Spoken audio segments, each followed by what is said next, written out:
Hello, welcome everyone. Today we're gonna continue our playthrough of Pillars of Eternity. And I think we're almost done with Defiance Bay, but we'll see.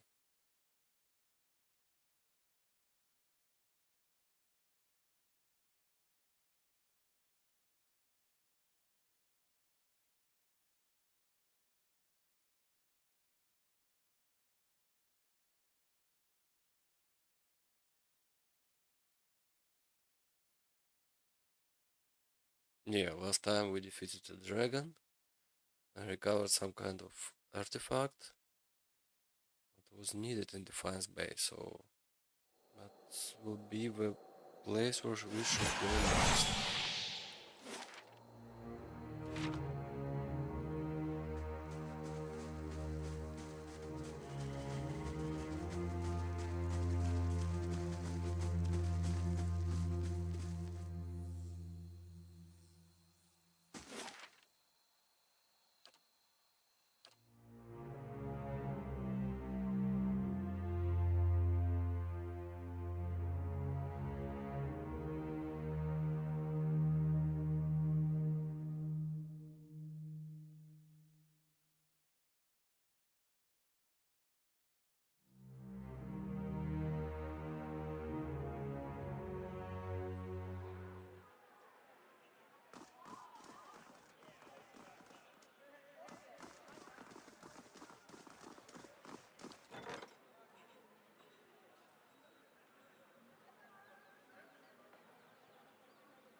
Okay, let's save it. Hail, traveler. I journeyed to Searing Falls myself. This is what I found.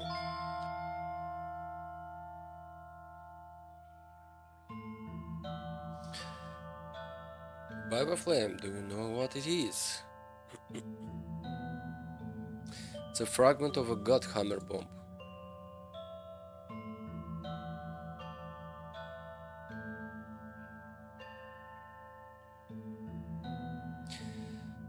Yes, she turns it in her hands. The very weapon that Morgana herself helped us build to defeat Waveden in the Saints' War. It's weird seeing it in front of you like that. Before it was just stories, never seemed real. Yet her mouth twists into a frown, and the orange light casts deep shadows across her face. So why don't I feel any differently? What good does this do? Her knuckles white as she tightens her fingers around the stone.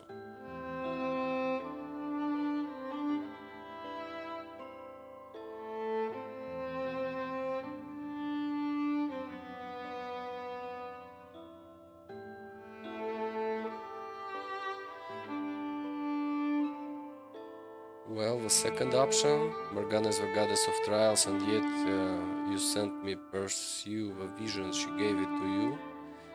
It's the most one that we should use, I think, if we were to be sincere. But we want to help her, no?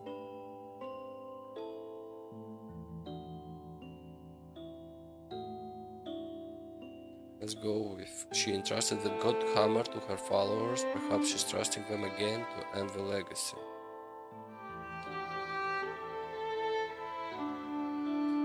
Transformation through trial. It isn't an easy answer, but I would expect no less from my goddess. This woman hasn't been tried at all. With what we've done, would that we were alone. I would take it upon myself to instill real transformation. Oh my god, this guy. As she looks at the statue of flame spring from its raised hand. One of the things I have always loved about Morgana is her affinity for fire, how it grows and spreads. Feel the warmth from the fire rippling across the room, giving me what I need. I make sure to give the people of Defiance Bay the support they need.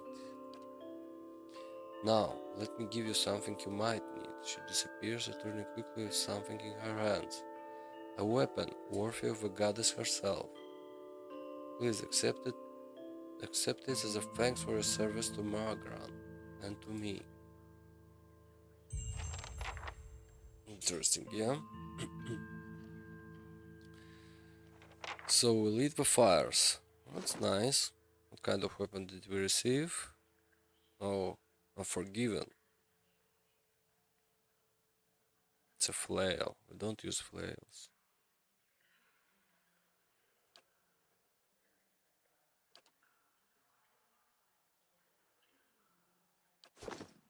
Hey. Hello. Okay, we did this one. Anything else we need to do?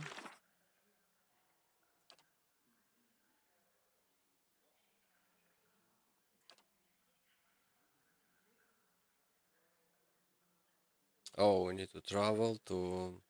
Okay, let's go. Let's move. Circable Nights, yeah? Whatever they are called. We need to find a way to open the tower, yeah?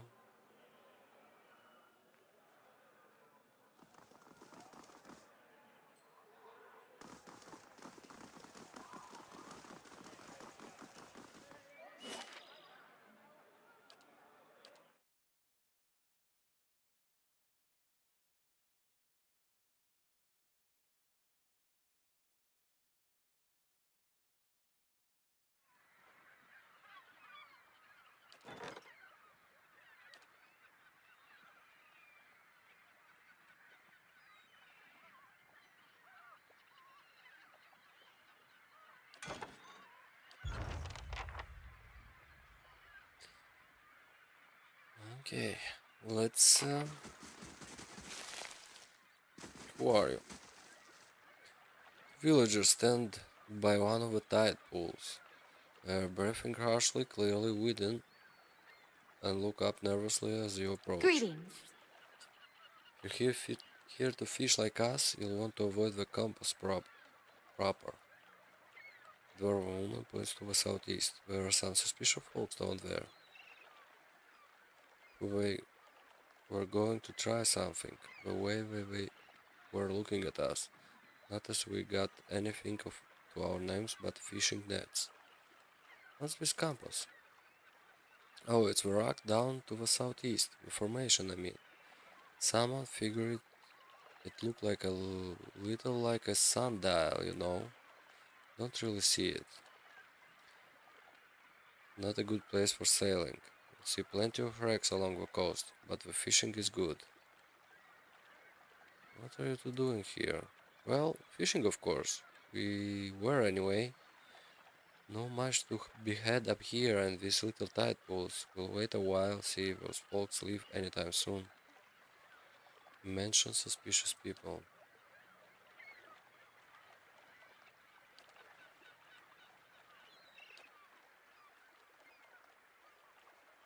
Good thing it's to you.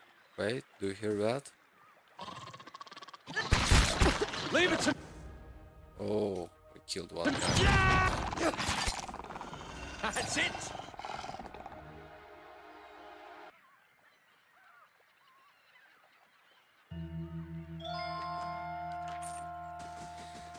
Well, I tried to help, but one of you died.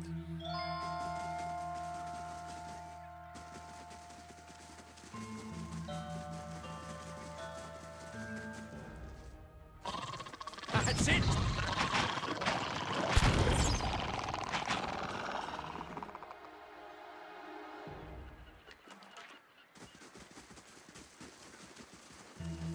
I shall be discreet.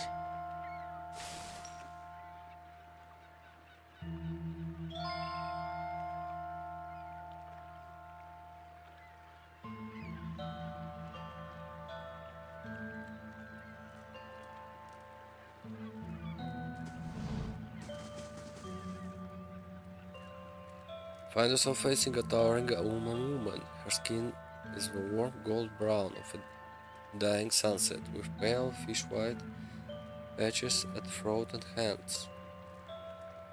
Wavy red-brown hair, pulled into tight braids around a strip of bare skin, follows the curve of her skull, flows down over her broad shoulders. Gods keep you. She regards you calmly, evidently unsurprised to find you here at the edge of her camp by the water. Have you come for medicine and craft works, or to share the fire?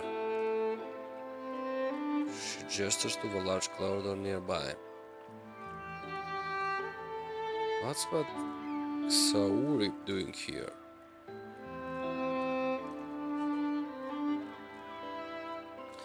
Utana? He helps me gather ingredients, work the cloud on things like that.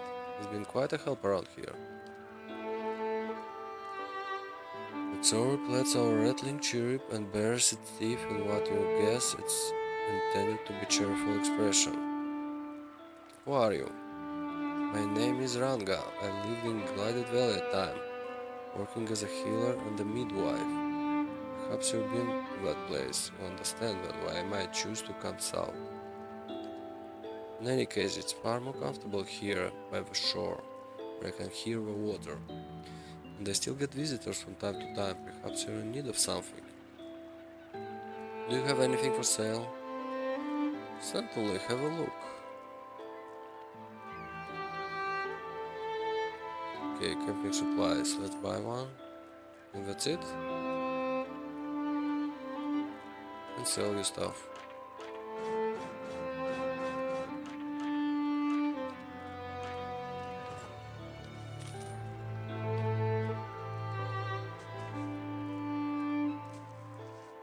Well met, friend. It's a strange one.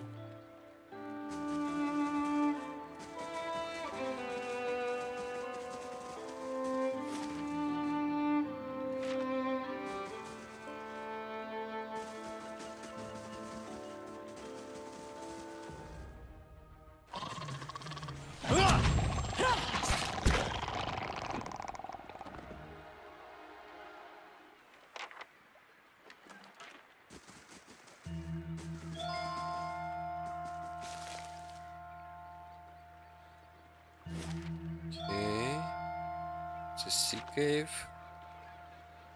We're not gonna go in first. We need to go and check out the guys for the night's quest.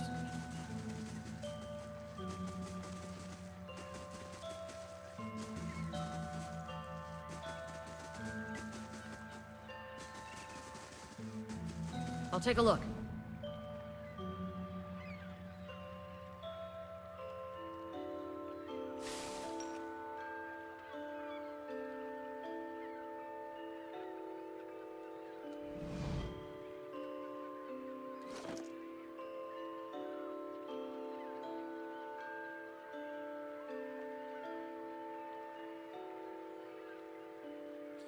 Okay, I met a helpful Darwood woman while I in Glided Valley. She was an invaluable guide during my time in that sorry village, and agreed to accompany me some part of the way to.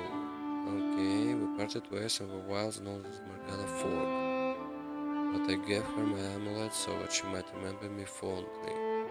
Hope I will return to this land someday afterward. Several days' journey it seems this time last to part ways with my traveling companion from New Hilmar.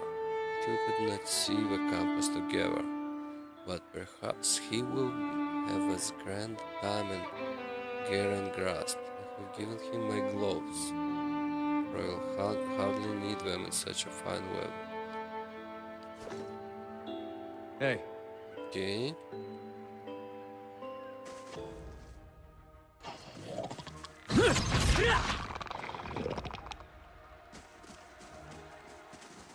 guys die?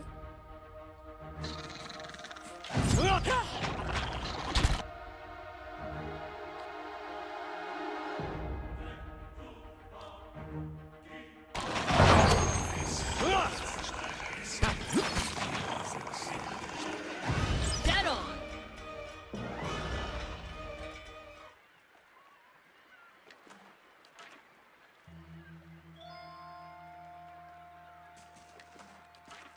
All right, then. I shall be discreet.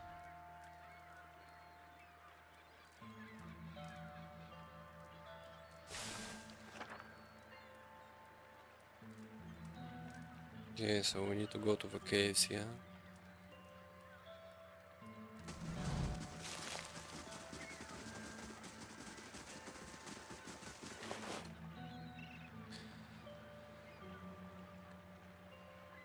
How is that so grand a journey as mine should lead me here? The people of the Dire would call this pitiable lagoon a sight to see, but all I have experienced here is misfortune. For to explore the cavern by the waters, only to discover it was home to sporlings. I want to see the vaulted compass, and lost the bulk of my letters when I tripped off some driftwood. And at last I made to inspect the dragon skull nearby. I return to Gladiatville as soon as I catch my breath. At least. Okay, so this guy was doing some sea sighting, but never got hold of it, yeah? Another note.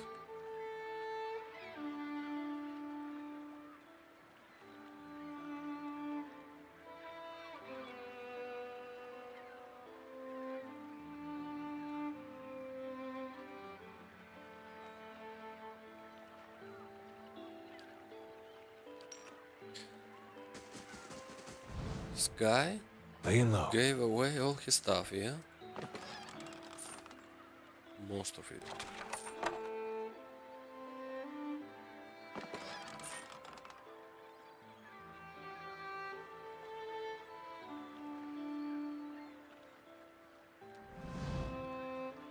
Welcome.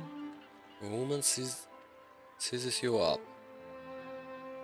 You've come from the Carsabal Keep? I'll take it. I was told you had something for me. Tell me, what's happening at Fleetbreak Castle? Rob obviously helped me Commander Cleaver, so I suppose I can tell you. High Justice has been gathering forces there. This means with the legacy, the unrest, and the man-eating corpses all over the Direwood, it isn't going away anytime soon. And the dozens are using this as an opportunity for a power grab. We got to build up straight to defeat the Direwood as well as our position here. And with these forged knights at our disposal, will be unstoppable. What's your role in this? I'm a commander stationed at Fleetbreak Castle, who was sent to receive the research by the High Justice himself. And since you know what this research is all about, you can imagine how eager I am to get it back to the castle quickly and quietly. Okay, here it is. Excellent, I should get this back to High Justice before she looks over her shoulder and sounds of approaching footstep. Too late. Of the dozens, okay? This man's face is twisted into a snarl. Are you mad? You hold the secrets to one of the foulest examples of enemies, and you want to hand it over to the Cursable Knights. He shakes his head. It's an abomination. Caged soul used as weapons. And you give his silk stockings to an army of them. He raised his axe, tightening his grip around the haft. I can't let you do this. The research must be destroyed.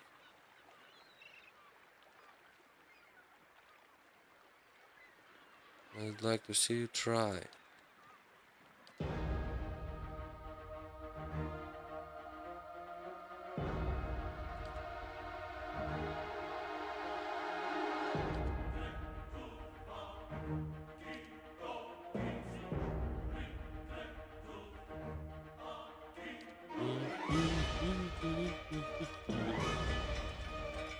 let's see what you made.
I'll take that as our cue to leave.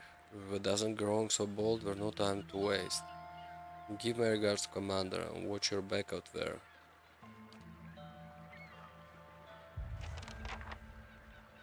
Hey, The term godlike doesn't refer to my ability to carry unlimited quantities of war spoils.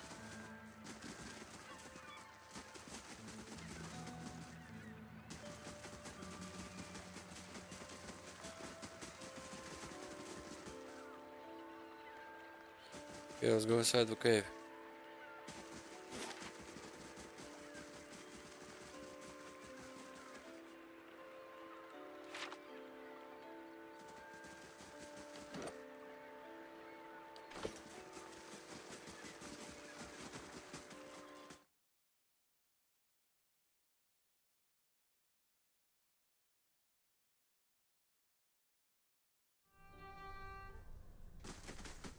Light, flame, and sound.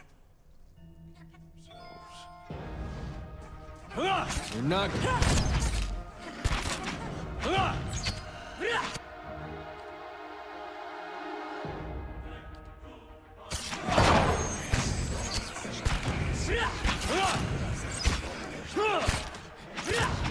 Dead on! Okay.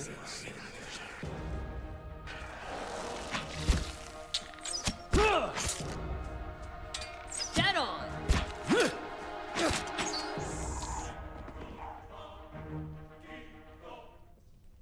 I'm ready.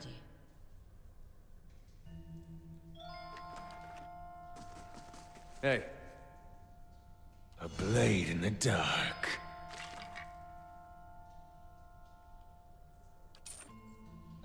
all right then.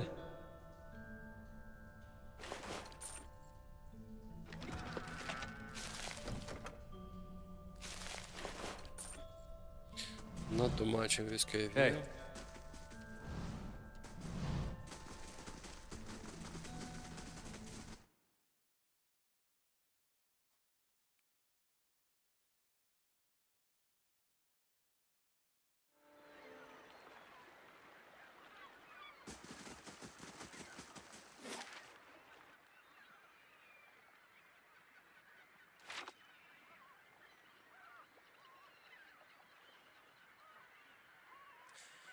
So, we need to get back to the keep, yeah?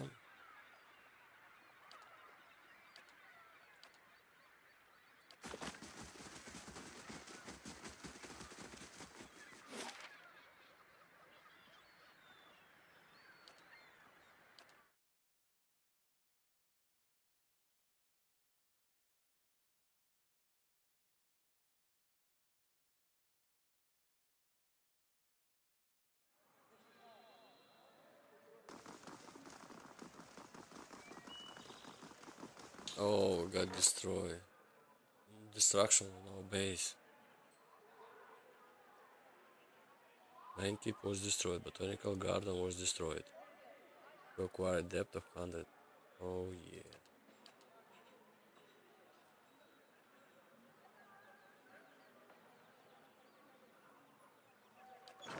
Okay. Actually, no, we can't I think I can load it, yeah? Can we make it in time?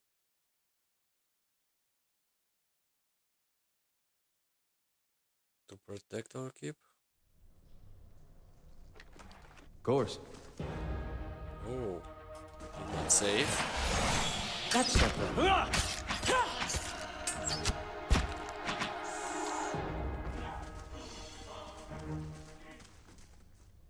Hey. They won't see me coming.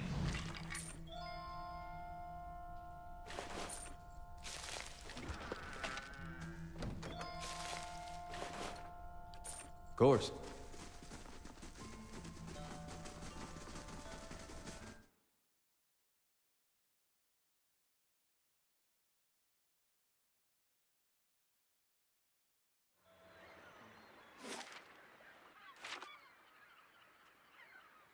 Okay, let's save.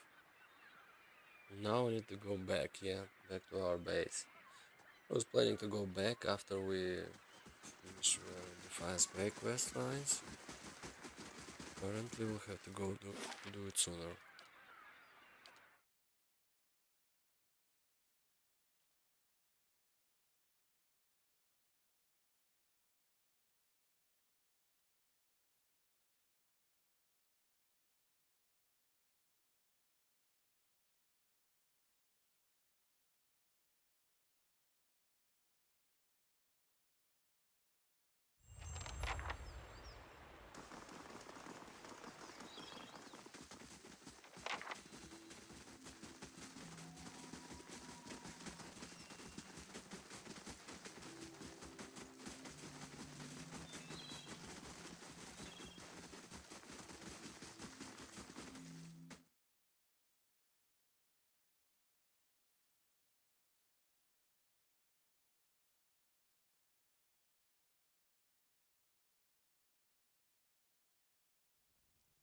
Okay, let's save.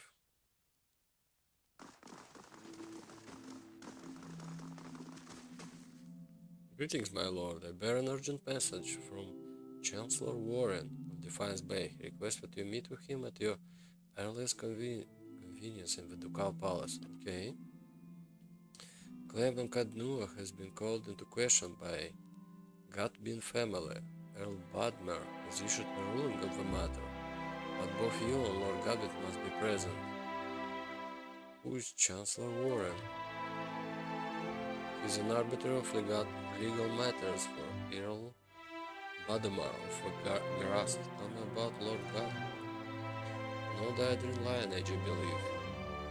The former lord of this stronghold, distant relative of Lord Gatby, allied himself with a losing side during the War of Defiance.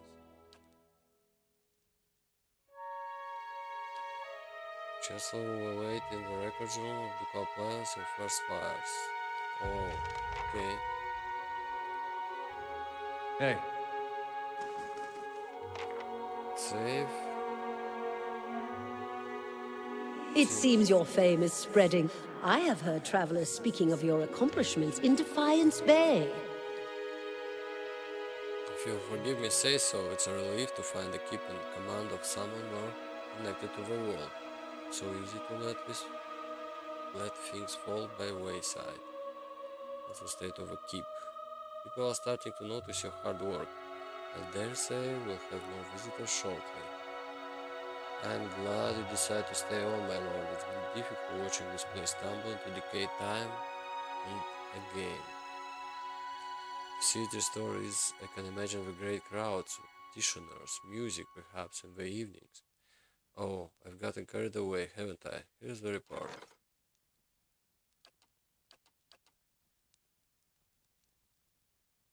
Oh, we did not make it in time, but at least it's just one wall destroyed.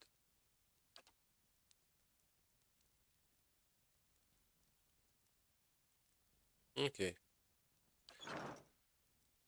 okay. Go back.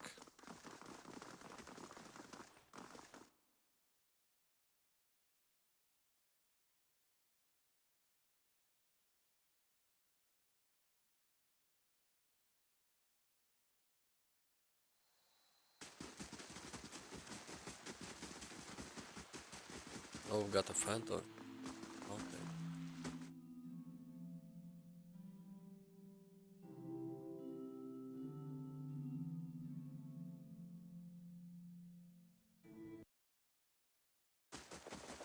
And this place is not done yet.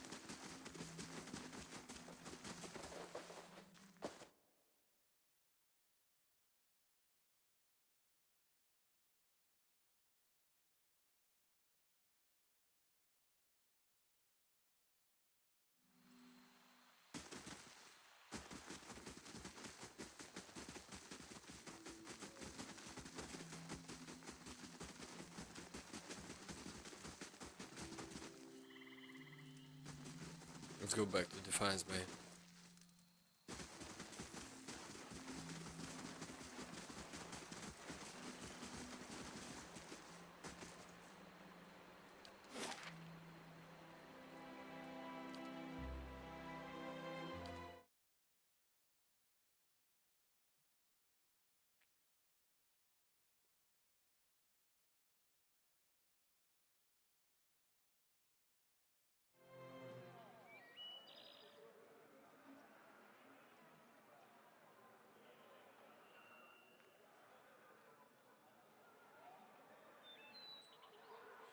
Look at that.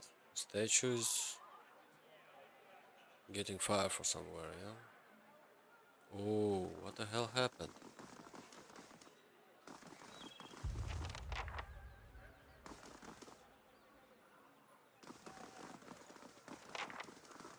Apparently something went wrong. Forge Knight. Not even slow. That's not.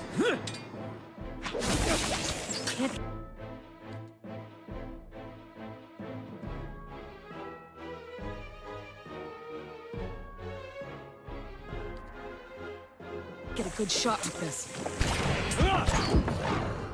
It's hard to take them down.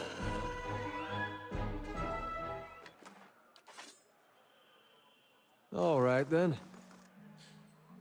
Okay, apparently the knights don't work as they supposed to work. The golem knights, yeah? And we got to stop it. We were the one who did it to make it work, and now we're the one who's gonna stop it, yeah? Of course. Whoa. Let's fight. Let's try and paralyze them. I don't think it's gonna work, but let's try. Oh, it's working. Working just fine.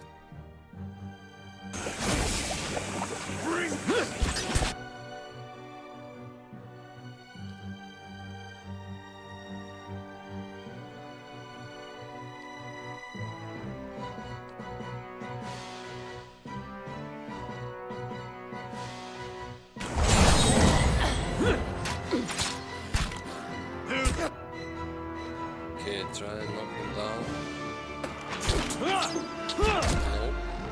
Nope. Right this time.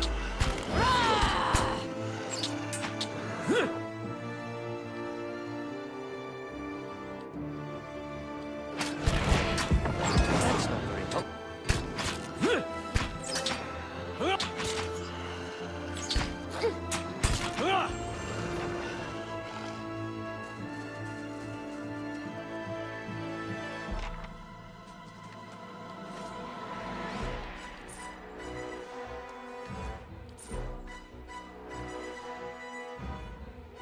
Okay, let's save our guy.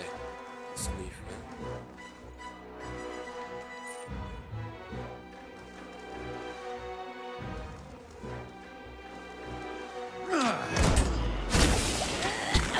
Oh, that's a lot of them. Many.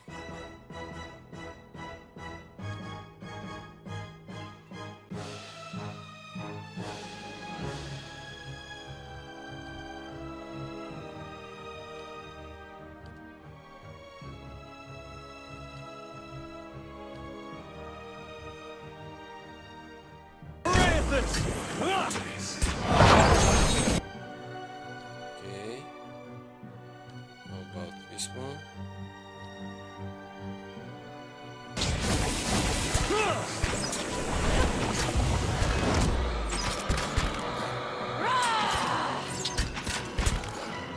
Hey, you're not getting through me.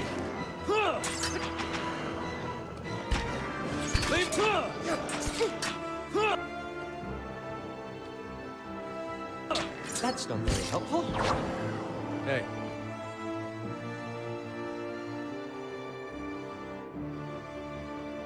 Hey.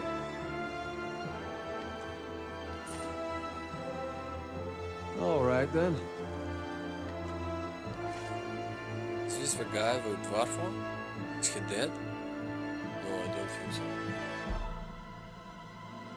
I don't think he died.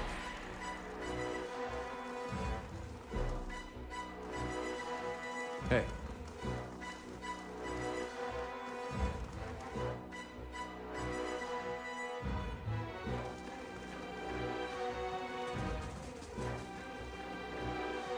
I'll see it done.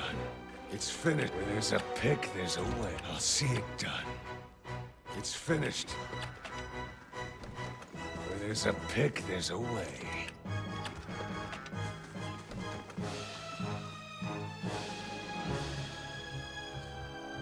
Oh, we got some experience at least.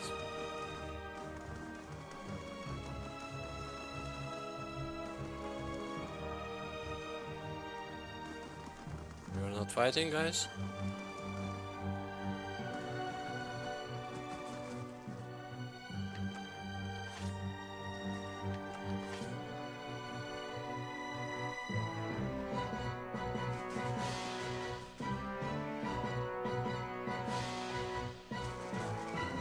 Oh, so I need to kill them all, yeah. Okay. Slowly now.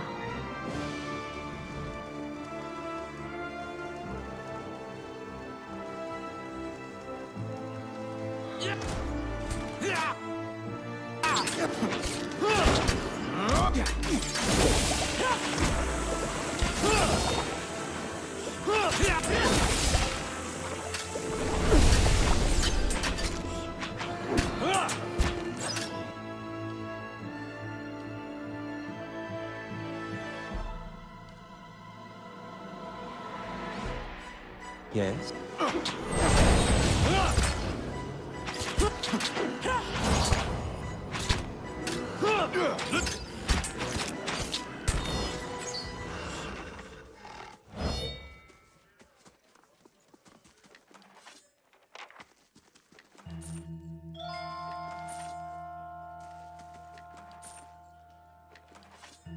Of course. Okay.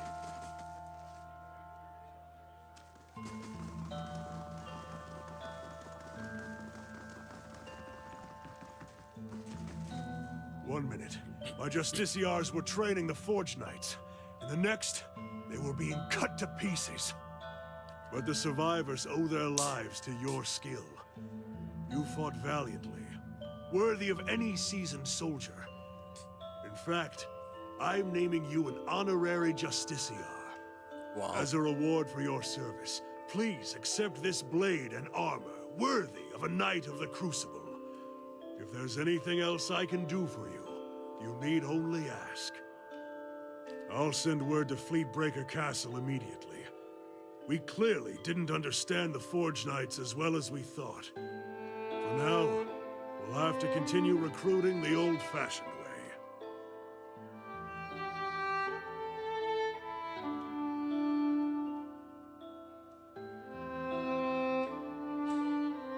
That might be for the best.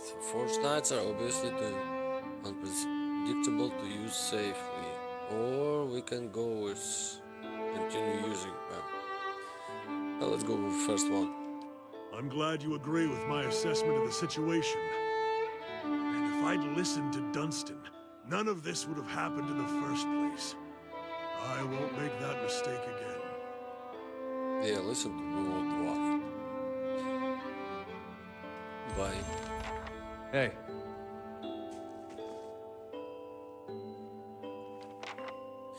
We've got for sale, yeah?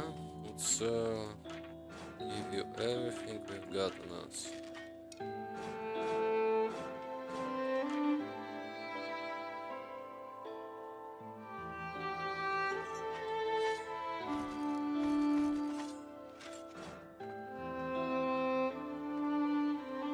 Okay. Check our stash.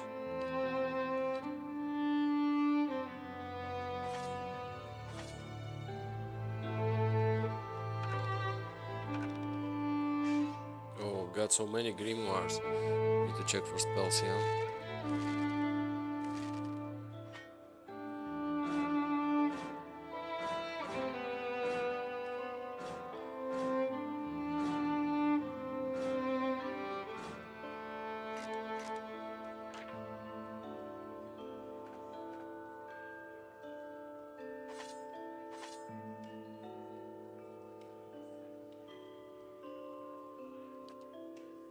Oh, this is all trash, yeah?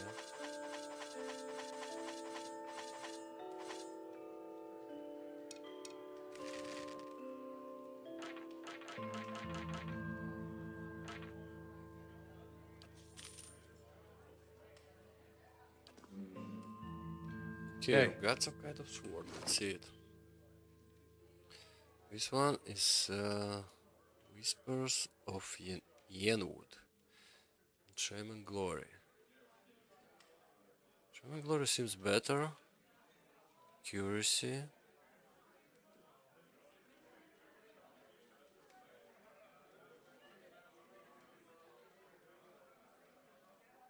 Shaman Glory is one. It seems a little bit better. Let's try it.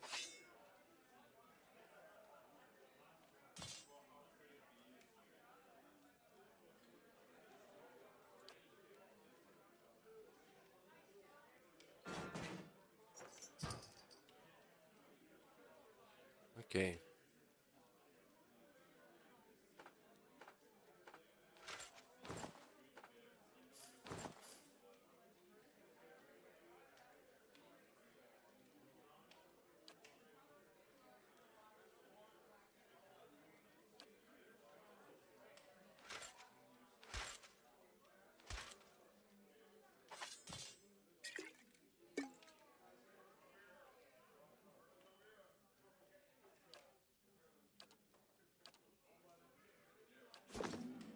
Hey. Now go to the palace, yeah? The Crucible Knights have their ambitions, but the stability of Defiance Bay is foremost in their mind. The Dukes are thinking only of their trading assets, not the long-term health of our partners in the Deerwood. If Defiance Bay falls, all we will have left are overland routes. Not much comfort.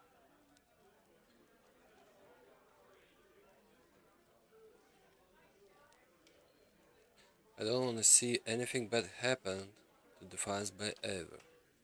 Good. When we'll tell the Duke, I hope he believes us. Hey. Duke.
Okay, now we need to find the Chancellor. And here he is, yeah? Thank you for coming. I've been trying to track you down for some time. This is Marshal Forwin, Earl Badimer military advisor. He will serve as a witness for this proceeding. Gestures to the man next to him. Well met, Road Warden. Reputation precedes you, I admit. You've created a bit of stir through vulnerability with your reclamation of Cat Nua. Most are not still sure what to think of you. What is this about? The legitimacy of your claim to Cat Nua is in question. Earl Bedmar has issued a ruling of the matter.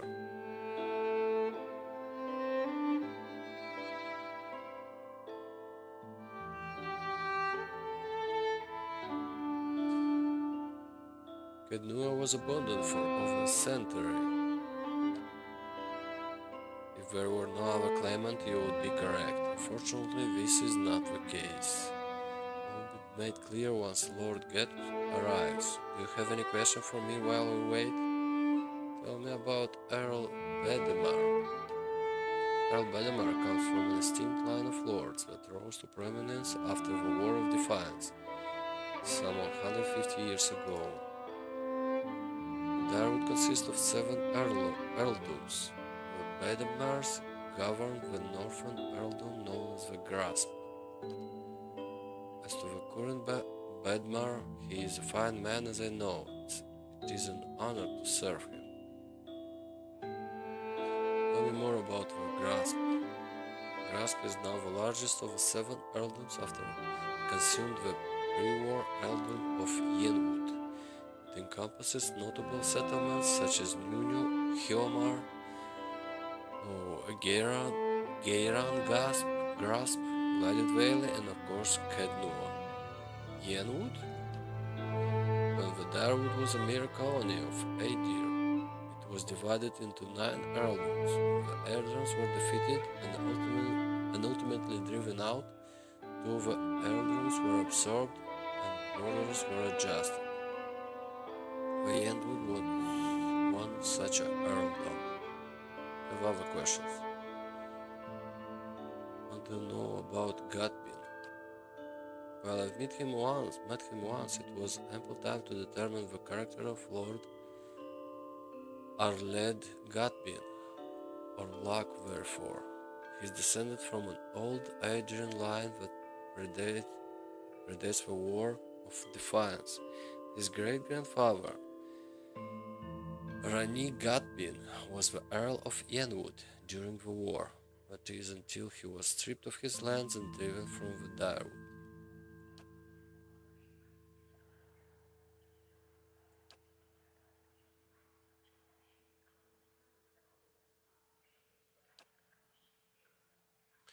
One who rules Cadnua on behalf of the Earl of Yenwood is traditionally known as the Road Warden. The position might not be so entirely official yet, but the title is an appropriate form of address. Okay. Here comes Lord Godby now.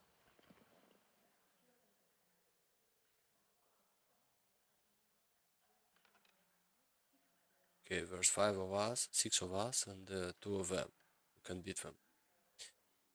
An appealingly dressed man strides toward the Chancellor. His sandy hair trails him like a banner caught in the light breeze, wood hills echoing throughout the hall. An elven woman with cropped hair dressed in dark, glittering male shadow his steps before taking position alongside him. She watches you unabashedly, taking your measure. Let's move past this formality as quickly as possible. I've other matters to attend to. It's well known that Cadnua belongs to me by right. And where is this pretender? He who murdered the Rydricks, my own sister and her husband, and now steals my land. Where is this low-born wretch? Oh, so okay. He knew Redrix. Warren clears his throat and glances at you. This man here, this is the Lord of Cadnua. I thought he was just another servant, perhaps a valet or a porter. Okay, raise your hand. Everyone who owns their own keep, raise a hand. Go on, don't be shy. Okay, let's not make fun of him. Can we get on with this? Warren breaks the seal of the scroll and unfurls it. Regarding the matter of Gatbin claim on Cadnua, Earl Bedmar thinks that Gatbin claim was never relinquished, by law. Kadnua is rightful property of Garben family. Okay, I knew it. And I'm not yet finished reading, my lord. Garben rolls his eye in motion for the Chancellor to continue. However, the Earl recognizes Lutheran part in reclaiming Kadnua, a site that has stood abandoned and even, some would say, cursed for over a century. Before Kadnua is returned to the Gadbin family, the Earl has decreed that Lord Gadbin will provide compensation in form of... Absolutely not, my lord. The amount is quite reasonable and requirements for your land to be returned to you, if you'll just allow me to finish. I'll pay not a single copper to this miscreant for my ancestral land. Do you think I'm blind to the Earl Motivus? Thinks he can send a message with his insult? Have a message you can send, that son of a whore. Garbin raises an open hand as the Chancellor shrinks from it, arms raised in defense. Grab his arm or say enough. Or do nothing. Let's grab his arm. Keep your hands off me, you peasant. Gatman yanks his arm free of your hand and steps back. The woman deftly draws a pistol from her thick leather belt, her eyes widen in anticipation. My lord, please, there's no need for violence. Of course there's no need. Lord Gatbin holds your gaze for several heartbeats, his eyes burning with hatred. I'll be coming for what's mine, countered it. He sneers defiantly before storming down the hall. Captain lowers her pistol and gives a smirking shrug before following her employer. So what, this was just a show-off? Well, I can't say, but Gatbin's reaction was entirely unexpected. For no fault of your own, I'm afraid you've made powerful enemy. He did seem a little upset, didn't he? Had he always been vicious, even as a boy. He can hold a grudge for a very long time. In any case, Kadnua now officially belongs to you since Lord Gadby has rejected the Earl's decree. He hands you a deep blue scepter which looks to have been carved entirely out of sapphire. Here, this belongs to one of the old lords of Kadnua. By right, it's yours now. Okay. You can give him 1,000 coppers.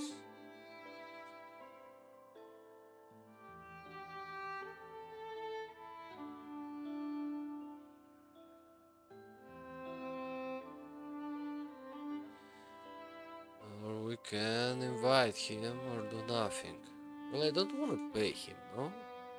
Let's give him an invitation.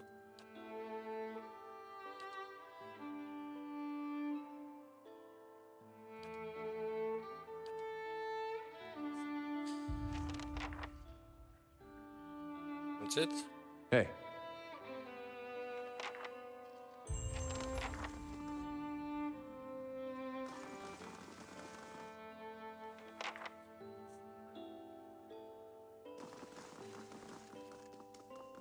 What else do we have left?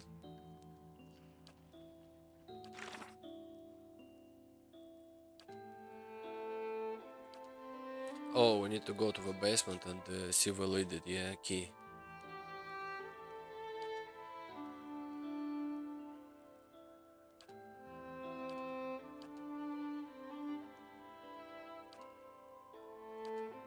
Yes, that's all that's left. Something secret. Okay, it's about the dagger. Yeah, let's go into inside the catacombs. I totally forgot about it. Main quest and we just avoid it completely. Shame on us.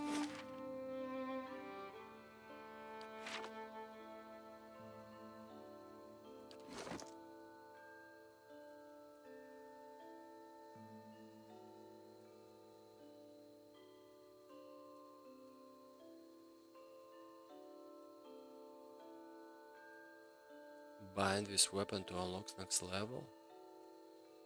Oh, interesting.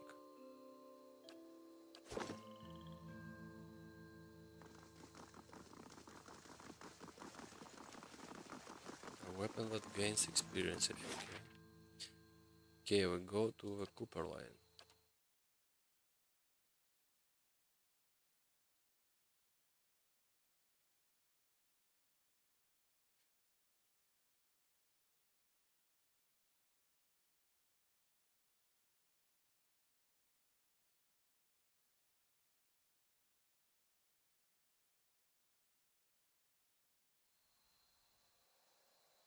Do you still Deerwood, Adair?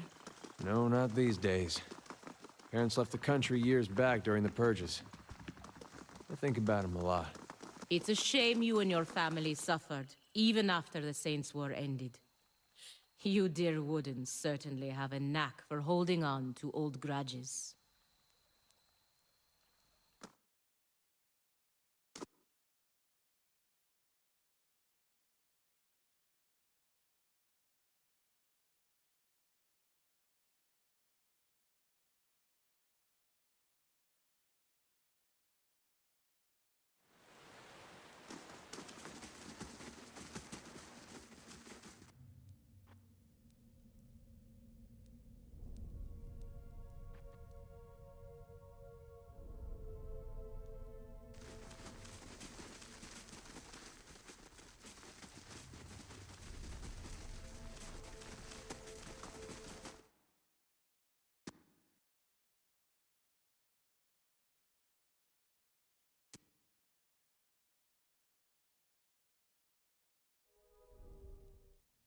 Okay, let's save.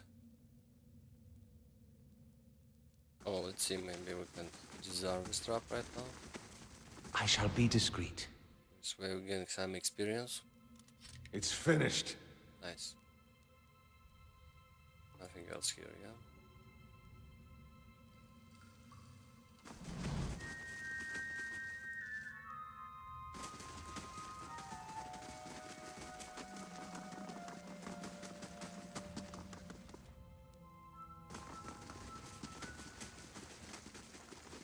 I see something. Nice.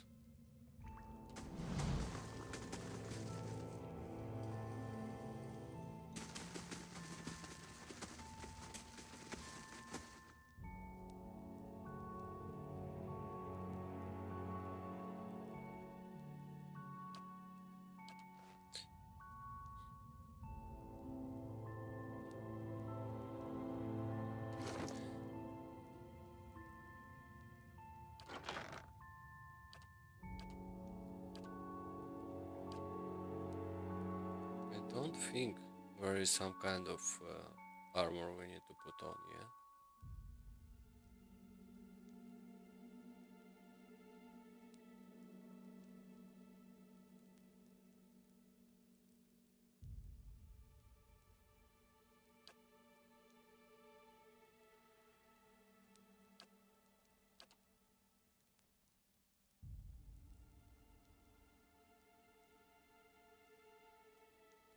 Yeah, I don't see it. Maybe a hood?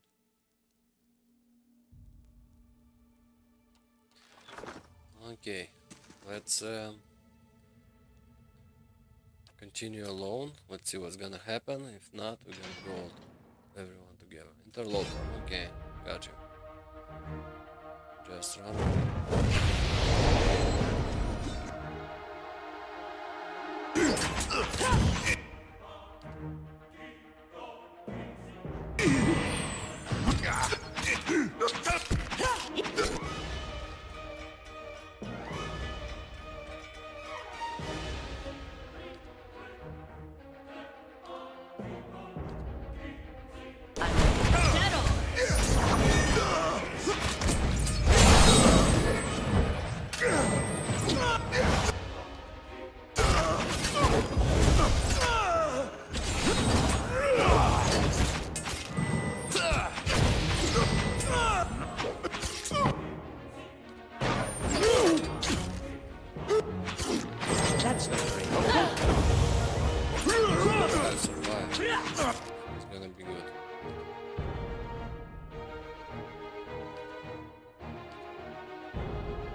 Ready, Watcher.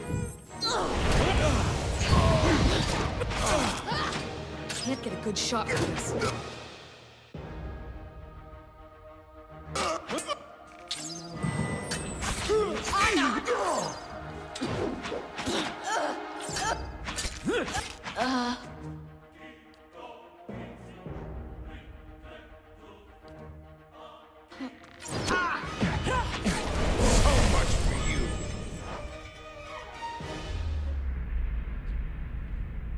Crumpled at your feet lies the body of a woman. She wears a dark robe that bears an insignia resembling a key. As you approach the woman's body, feelings of rage assault you. That woman's voice howls in your ears, and her lingering consciousness rends at yours. Her essence tingles through your bones and members. It fills the space between your ears and behind your eyes, glowing deeper into your core. You see a gathering of men and women wearing robes like her, their faces hidden behind masks. One by one they approach her, whom they know as occult, and she places her hand on each of their foreheads, searching their thoughts. She tests them with a ritualistic question, and they answer that their oath is sealed by the leaded key.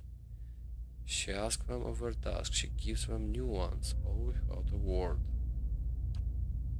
Her essence flares, fighting to boil your blood, burn your memory, and splinter your bones from within. Yet, between its strikes, you see flashes of something else, a tower, prisoner, and a ruin. You funnel all your concentration into a single effort of will, a sharp point that pins the raging soul in place like an insect in a display case. With the thing under control, you're able to examine it, and free thoughts swirl inside. Examine the thought about the tower. You see a palimpsest of a neighborhood, run-down estates are coped around a cemetery, and an ancient tower. Savage shapes prowl the streets, and in the tower a man hunches over a strange mechanism. Can't see him clearly, but there's something unnatural about him. Somewhere nearby you see a woman with a scar over her heart. You understand that she has something he needs. You also see a door in the base of the tower. It's seemingly impenetrable, slab of stone and copper. But when the occult reveals the invisible split between the perfect meshed halves, and you understand how the copper veins convert a command into action, you know how to open the door. Oh, so this is the door, okay.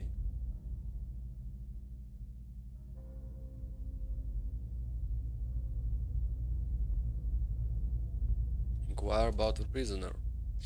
In your mind, you see a building, magnificent, with trellises and tiles, and location on pristine boulevard. The welfare unlearned stroll in and out, trading knowledge and coin. Yet it also houses misery and madness. Somewhere within its rotten core sits a man, his hair matted but his eyes alert. He watches and waits, prisoner by choice. Oh, so this is a guy inside the mental facility. Look at the ruins. The occult vision takes you out of Defiance Bay to a town in the wilderness with a watermill. A signpost on the paths reads Direford. Several figures huddled together, shrouded in cloaks and hoods. An image of ruins suddenly looms in your mind. Two skeletal effigies flank a cliff in the mountainside. Back away.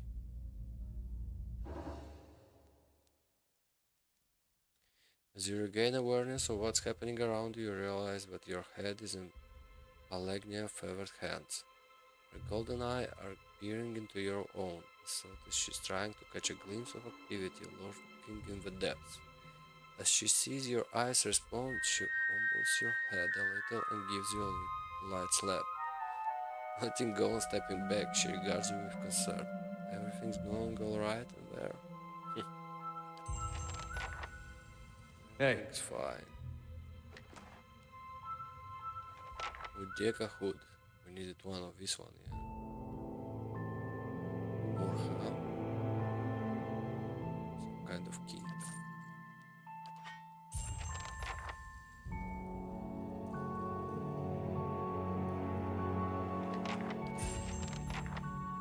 All right then.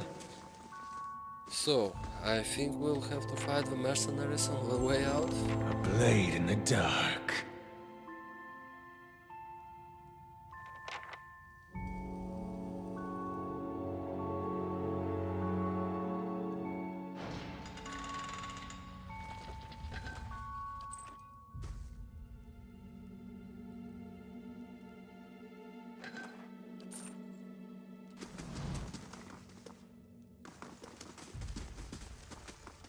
This is the way out safely, yeah? Well, let's see if we have to fight the guys.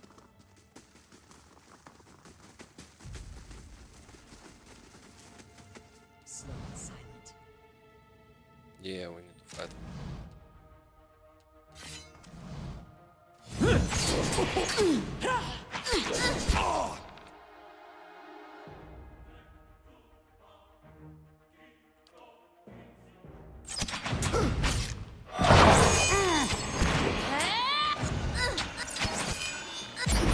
I shall deal with this one.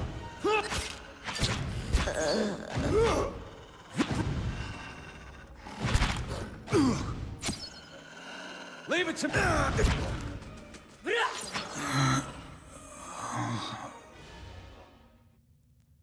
No experience?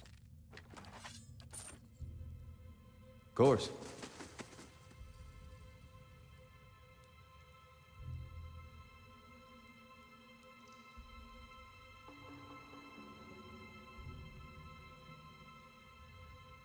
Okay, let's kill one more.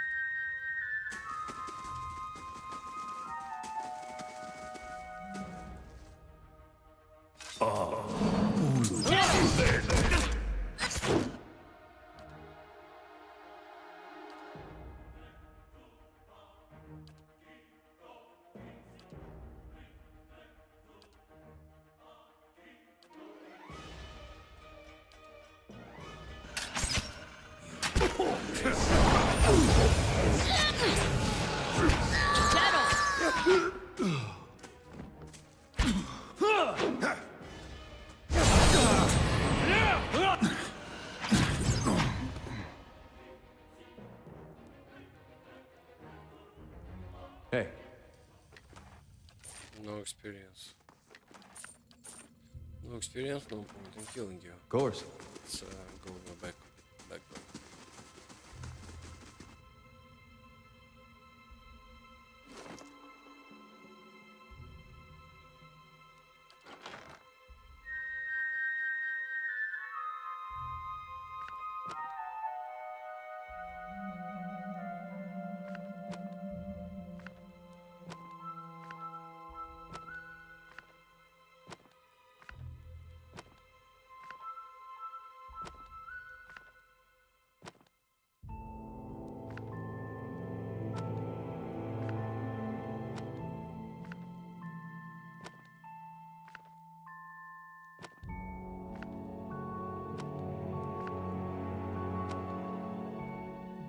Okay.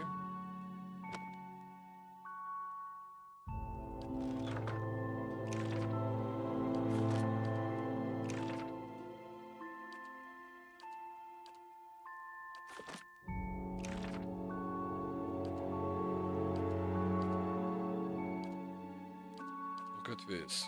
Lot of spell, 4th level.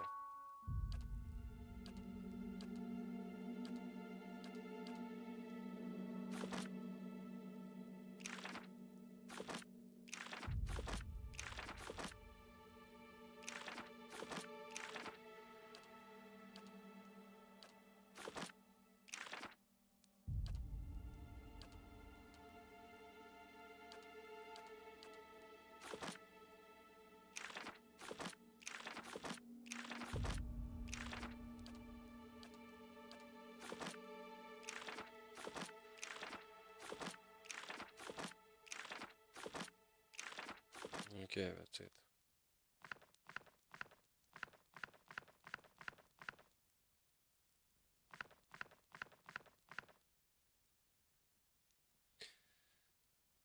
Now, let's see what you have here. Let's add something. We've got a flame shield, we've got confusion. We've got confusion. Okay, confusion is nice. Can use it.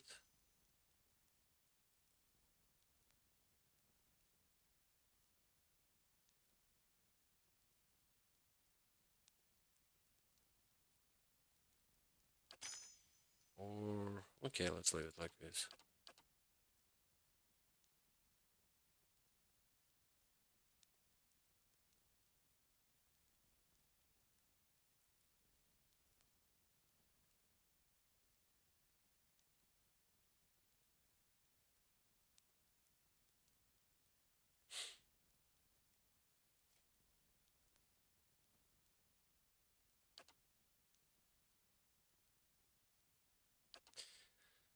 No new spells we want to change here. We can take this one. Or not. Just one target here.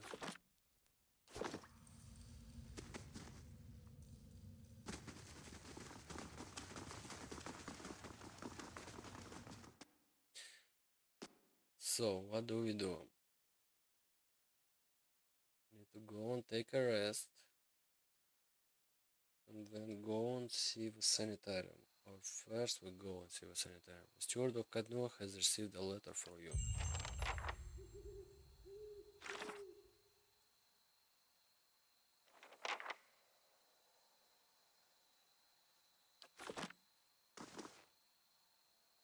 A moment, please.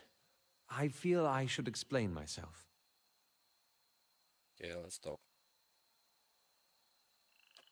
About my episode in the catacombs. There's something I should have told you earlier. So tell me now. He claps his hands together, slowly massaging the knuckle of his thumb. I mean, no harm. I thought I could keep it to myself. That's when we resolve a matter of your soul, we would also address my problem. I also have an awakened soul. But unlike yours, mine is a presence that shares my senses and my skin, making herself manifest at the most unwelcome times. He closes his eye and grits his teeth. His lips quiver and twitch with a vestige of some internal debate. Several seconds later, he opens his eye again, watery and bloodshot. I'm sorry. I've tried to learn to control Isilmir. I've gotten stronger, but so has she. Tell me about Isilmir. Artless, uncouth, a creature of rash impulses and feeble faculties. She wags her impertinent tongue when she should listen. Aye, this one's fit to boil. Hard to get this gaff over anything tisn't to do with books and spell speak. I have none of her memories. Barrett spared me that much. But her coarse manners and intolerable speak suggest a provincial from a very, very long time ago. She tends to surface a hair breadth from conflict, when the fuse has burned down and teeth are on edge. And when she showed up, she doesn't stop to gauge the situation. She just acts. She seems reckless, but that's it exactly. You recall the way she gaunt those villagers in Gilded Valley? She doesn't think and she doesn't back down, and trying to suppress that has been my problem for years. Why didn't you say something sooner? I learned to keep her a secret a very long time ago. Those with awakened souls are shunned, mistrusted. And after your experience with Meerwald, I'm certain you can see why. You need to be careful. Is this going to be a problem? Merely an annoyance.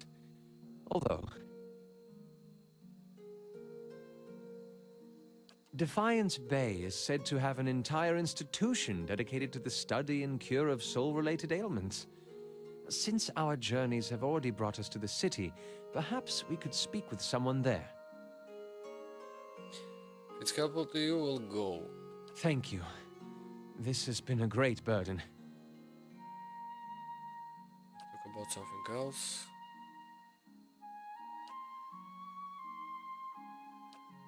When did she awaken? My father was a strict man. He expected the best from his own child, and he didn't tolerate failure. Times he could be rather adamant, particularly when he'd been drinking. Isilmir manifested in one such occasion. To be honest, I don't remember specifics, only that he was more careful with me after that. You said you'd learned to hide her a long time ago. My mother instructed me to keep her secret after she first emerged. She feared that knowledge of my awakening would render me an outcast. Even for Isilmir, while it useful against my father, I trusted my mother's advice, and I have since come to see the wisdom behind it. Merwold is an extreme example, but one that I can relate to more and more each year. Could I talk directly to her? Her usurpations are uncomfortable enough. I'm not eager to invite her into my consciousness more than necessary. That's all. And I think you're Hey. just having like, how do you call it? Personality, double personality problem. Okay, let's see what goes. Maybe he's gonna tell us something new. No. So now we go here.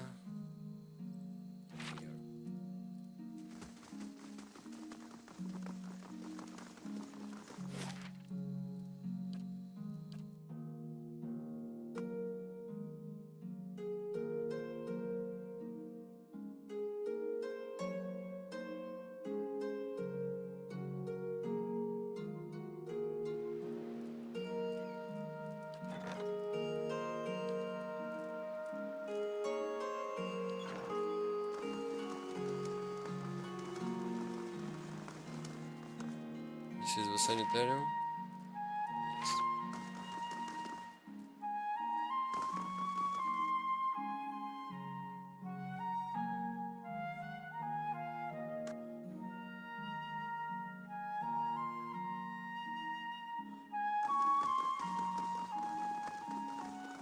Let's ask the statue How do you first. do? Does anyone know here anything about awakenings? There is an animator on the lower floor who came all the way from Review to study them. Take the stairs down and for message. You may have a member of the Lidded Key in your midst.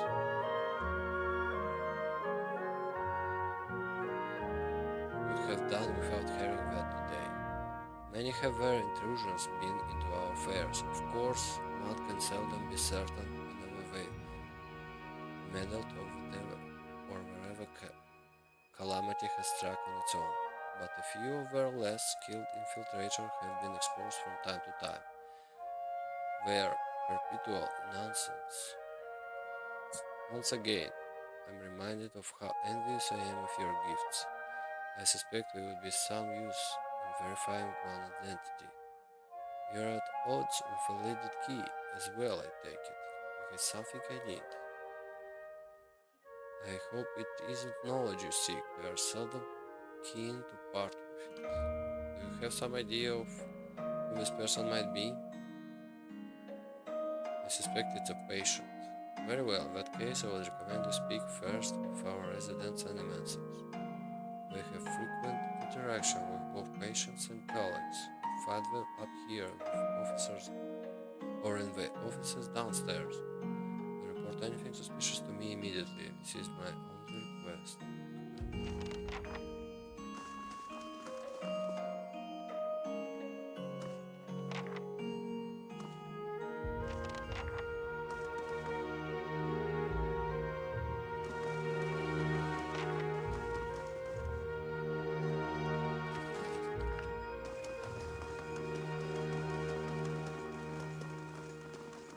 Greetings. Do you know anything about awakenings? It's not your area of expertise, okay.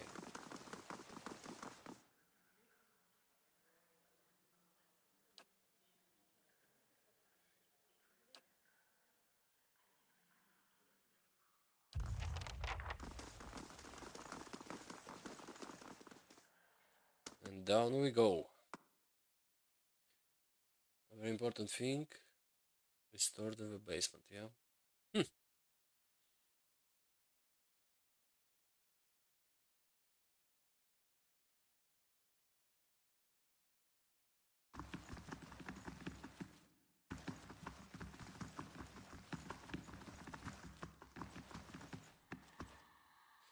Looking for an expert on awakenings. That would be me. The lack of research subject had made me more of an expert in counting floorboards. I'd like to transfer enemies' success in buttressing pre-awakening soul to suit those whose souls have already awakened. But I need subjects, and most of the patients here are too broken to produce reliable results. It's a tragedy to have come so far from nothing. You're in luck, I have a volunteer. Who is it? I don't know about this. Don't be silly, the process is perfectly harmless. All you must do is stand in that cage. I beg your pardon? I jest. You Adrians are so uptight. I do not even know what that thing is used for. Belonged to the last occupant of this office. Now they upgraded him to a cell. Again, I jest. She rubs her hands together, getting down to business. So, I need you to sit here. She takes Alec by the shoulders and steers him to the couch. And try to relax. But don't try too hard, when you'll not be relaxing. Indeed. And you must also wear this. A little cold, but the copper will help conduct your essence. The animancer fastens thick copper bands to Alec's forehead and wrists. As she reaches there tighter, his face twitches with suppressed irritation. Now, I will examine your soul through my scope.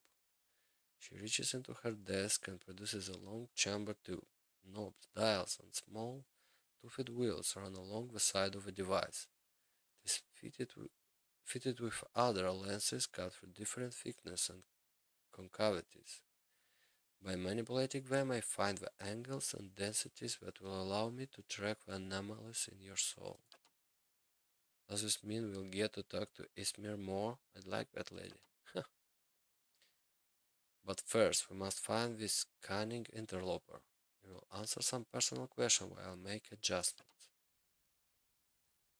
Don't worry, I'm sure we won't hear any of it. Very well. To begin, tell me something personal, something from a time before your awakening. There's nothing to tell, I was just a normal child living in Seatwood. He looks to you, his face set in a frown, but the rigid edges of a upper hairline showed for nevertheless. Talk about your parents.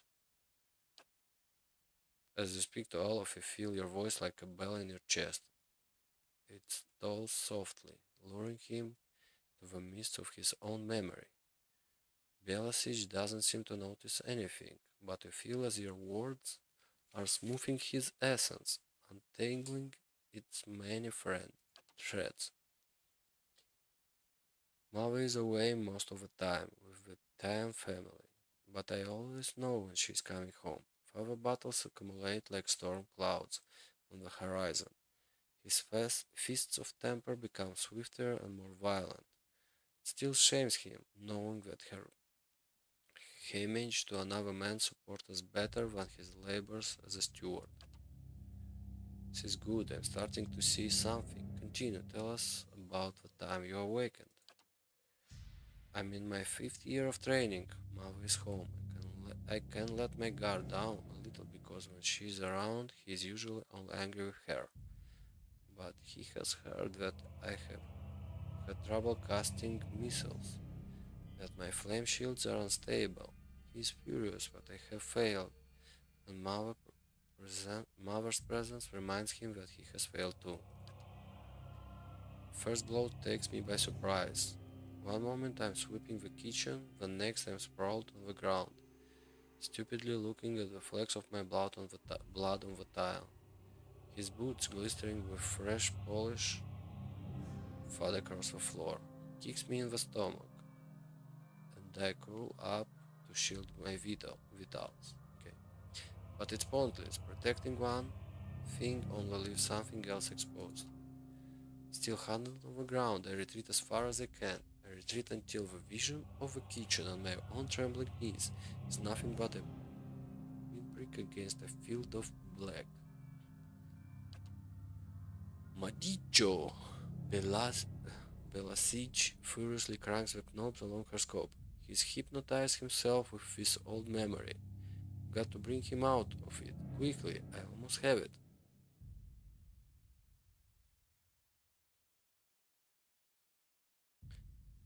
You're safe, everything is fine. Outside snap open, but the expression you see in them isn't. He's near safe when I hap upon him. Belasic suck a deep breath through her teeth. That's it. I'm seeing a shift in his essence, something spreading in and congealing. She glances at you over her scope. Keep talking. We seem to respond. He seems to respond to you. What brought you here? Cracking bones and voices high in air. That warm moles feeling that crisp down your gut when crisis is night. It's different. Belfeto. We have flares of totally distinct essence. She joined shorthand notes on the pages next to her and turns the clean knob of her scope. Now try to get the two of them talking.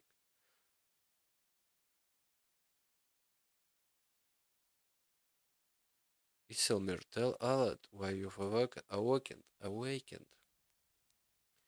He's the one needed me, hiding in his own bone bag like a turtle in its shell. I never turned it over to you. Good. Yes, very good. Can now see two separate patterns of essence, where he ebbs, the other flows. It's the awakened soul fills the spaces that he leaves empty. Go on.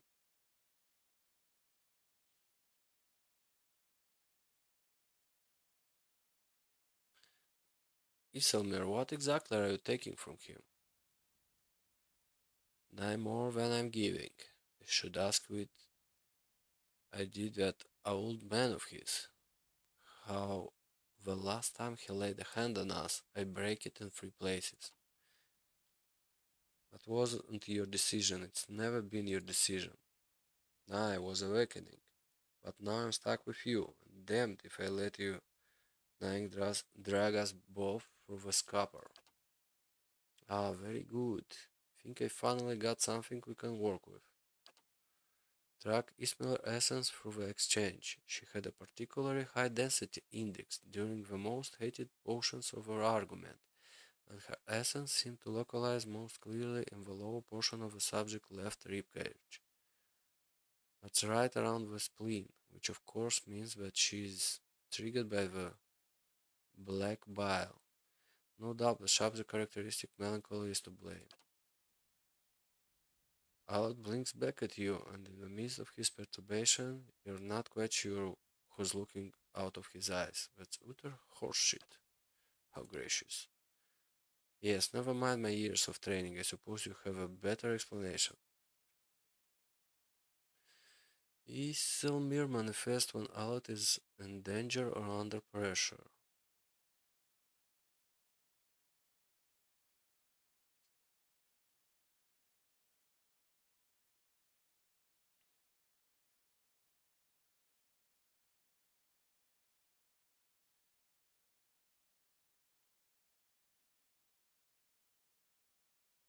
Oh, if you're right, then removing Alad's spleen should cure him.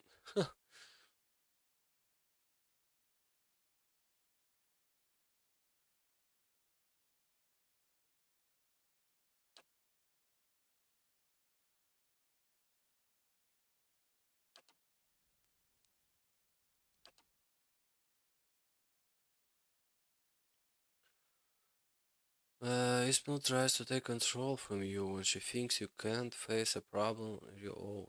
You can't let her make this decision for you. She did you a favor by dealing with your father, didn't she? Think she's trying to help you stand up for yourself. May not like her methods, but you should hear her out. It seems that Isilmir steps in when she determined that you're in danger. It's not clear yet whether it's its help or hindrance.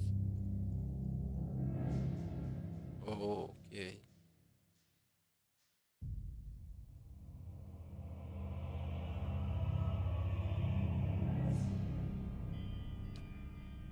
But to listen to her half as much as I do, you wouldn't say that. I've got a lot to process regardless. Thank you for your help. Well, I hope this has been as useful to you as this has been to me. I finally have material worth publishing. Be the toast of... Okay.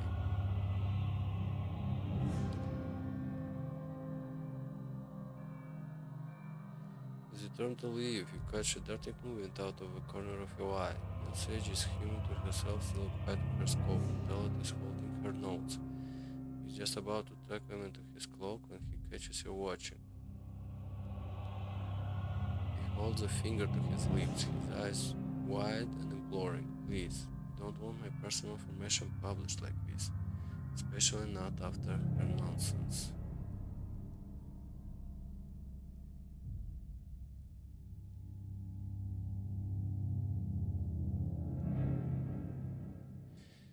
Oh,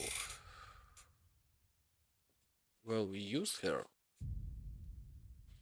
Get her explanation and she gets her research.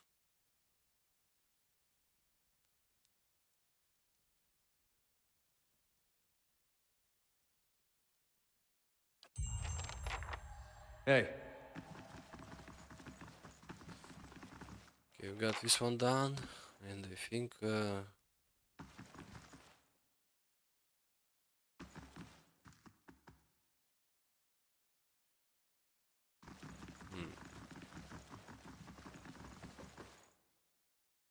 hail, traveler.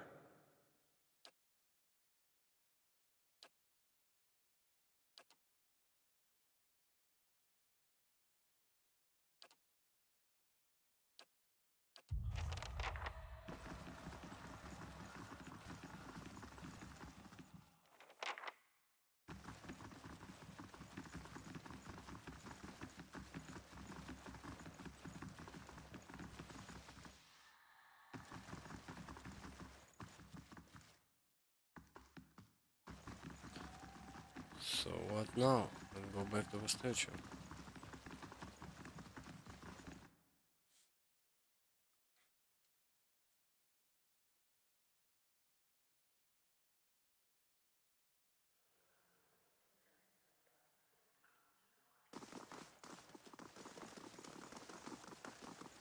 Gods keep you.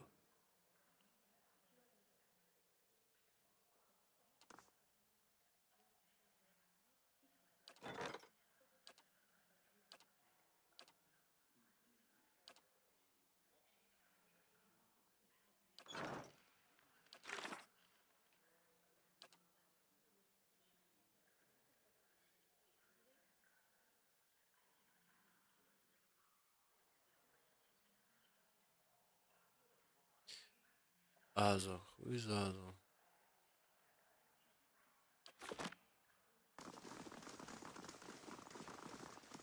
Well met, friend. Where can we find him?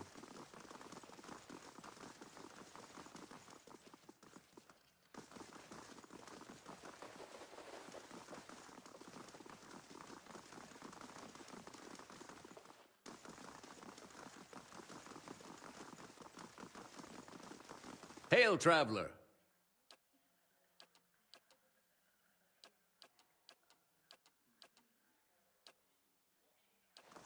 Strange, yeah? Let's go outside. Let's ask a girl for the entrance.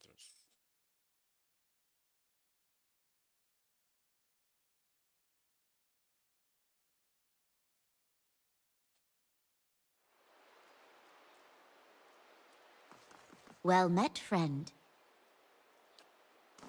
Nope, nothing.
Okay, I missed this guy.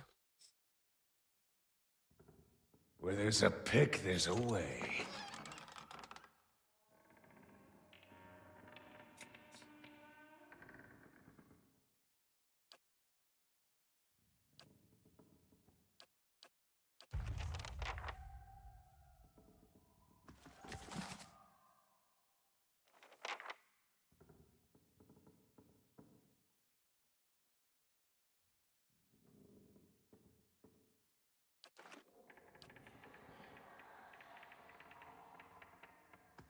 Hello.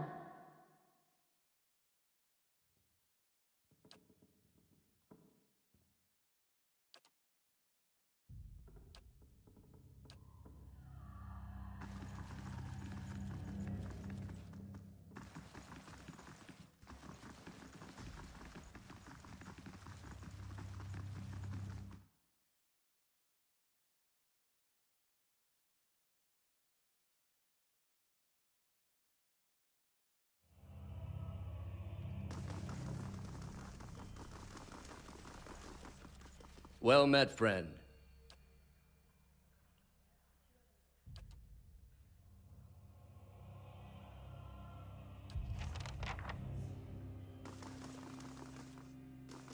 Okay, let's go and rest first. Recover some HP.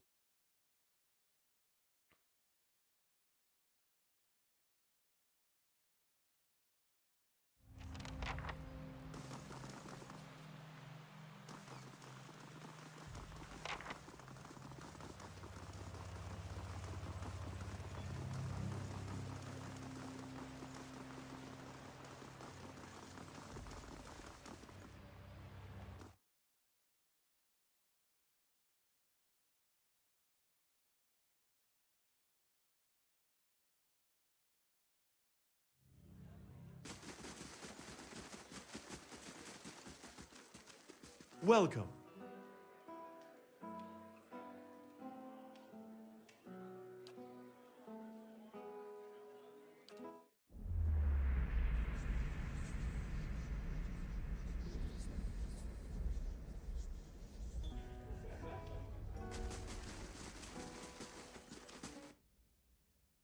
Sometimes we get normal sleep screens. Sometimes like this. Other stones. Don't quite understand why.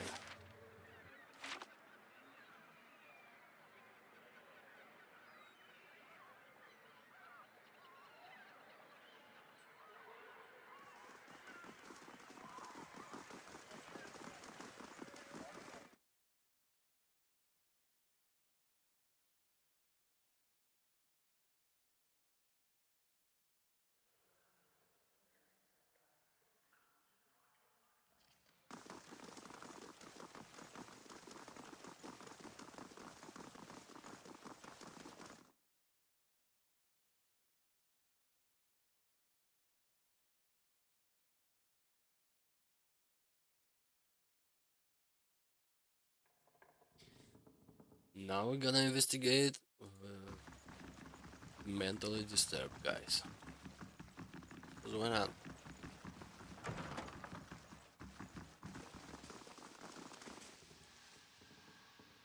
Flash cancer.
Okay, as I see it, this guy is doing like experiments. Not a pleasant one. Look at him. I'll see it done. It's finished. Where there's a pick, there's a way. Okay, let's save it.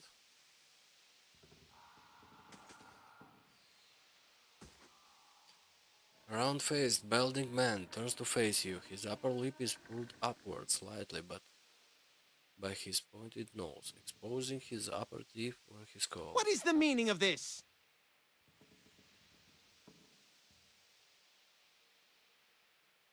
Ethelmore told me you're not supposed to be doing any more experiments. Yes, well, Ethelmore hasn't done much good for anyone since he had his soul moved to an inanimate object, so I failed to see why I should let that sway me. If animals all follow the command of our leaders, where would we be? We'd all be as backward and willingly ignorant as the raid cares. We would know nothing about life or death, or even ourselves. We would be lost in the dark with no clues as to why.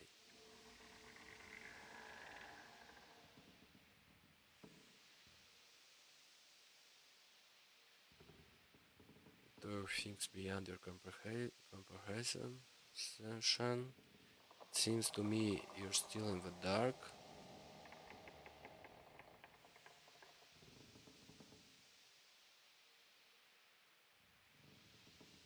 Indeed. Many lives have been spent in such pursuits, writing treatises and poems. But tell me this, how does one verify the truth of a poem? If some philosopher stumbled across the meaning of our existence, how would we know it from a false one? These are wasted lives. In animancy, there is progress. We are measurably closer to complete understanding because of our work, and that will be true until our work is complete. Who will solve Widewen's legacy? Some church? Some warrior? It will be an animancer, or it will be no one at all. I like to access northern work. Out of question, these patients are in isolation for a reason. Seeing your records, I know what you're doing to them. You smug cretin. How dare you come down here and...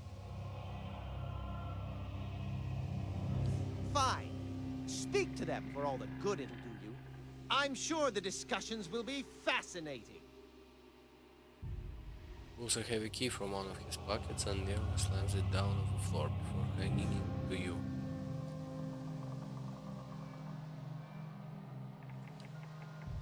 Have you tried the experiments on any other subject? I have. Logically lying you, now that Ethelmore is involved. I asked for volunteers from our patients and few brave souls came forward. I was very close at one time to a breakthrough.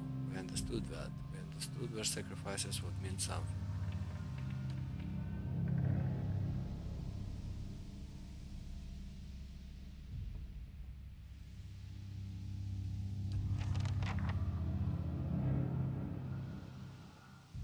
Hey.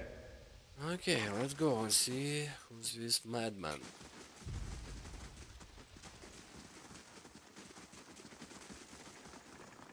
Apparently we'll have to fight our way back, yeah, fresh construct.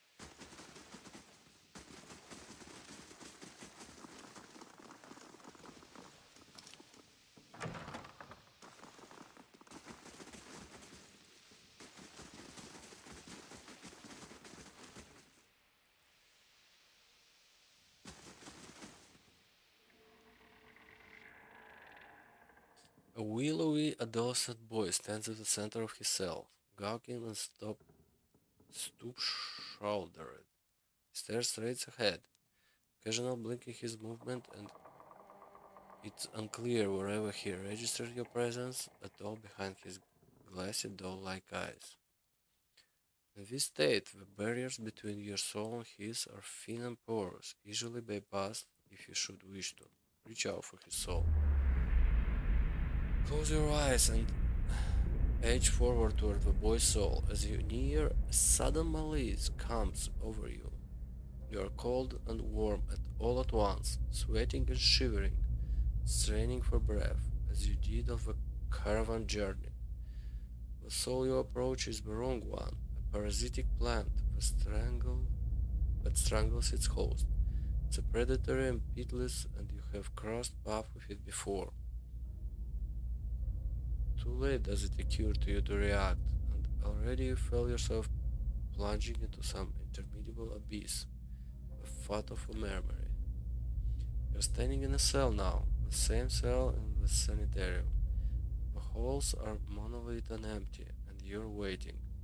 The far end of the ward, the door opens, revealing a flesh golem in silhouette beneath the stone archway. It makes its usual rounds, the same stop every time. The misbegotten child of despondent creators.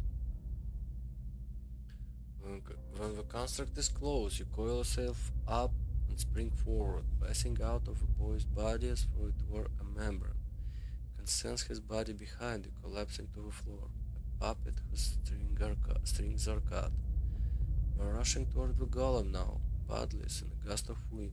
Quickly, you think to yourself, quickly, and you feel the straight hemorrhaging from your soul as you dart toward the makeshift abomination.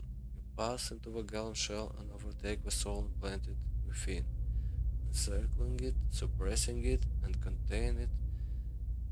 In this new vessel you are strong again.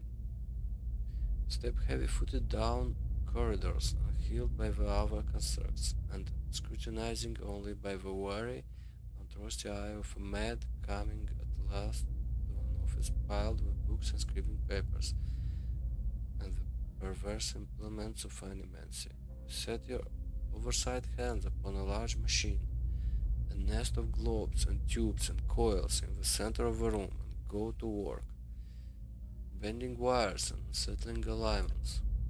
Your surroundings are pulled past you, or perhaps you are pulled past them.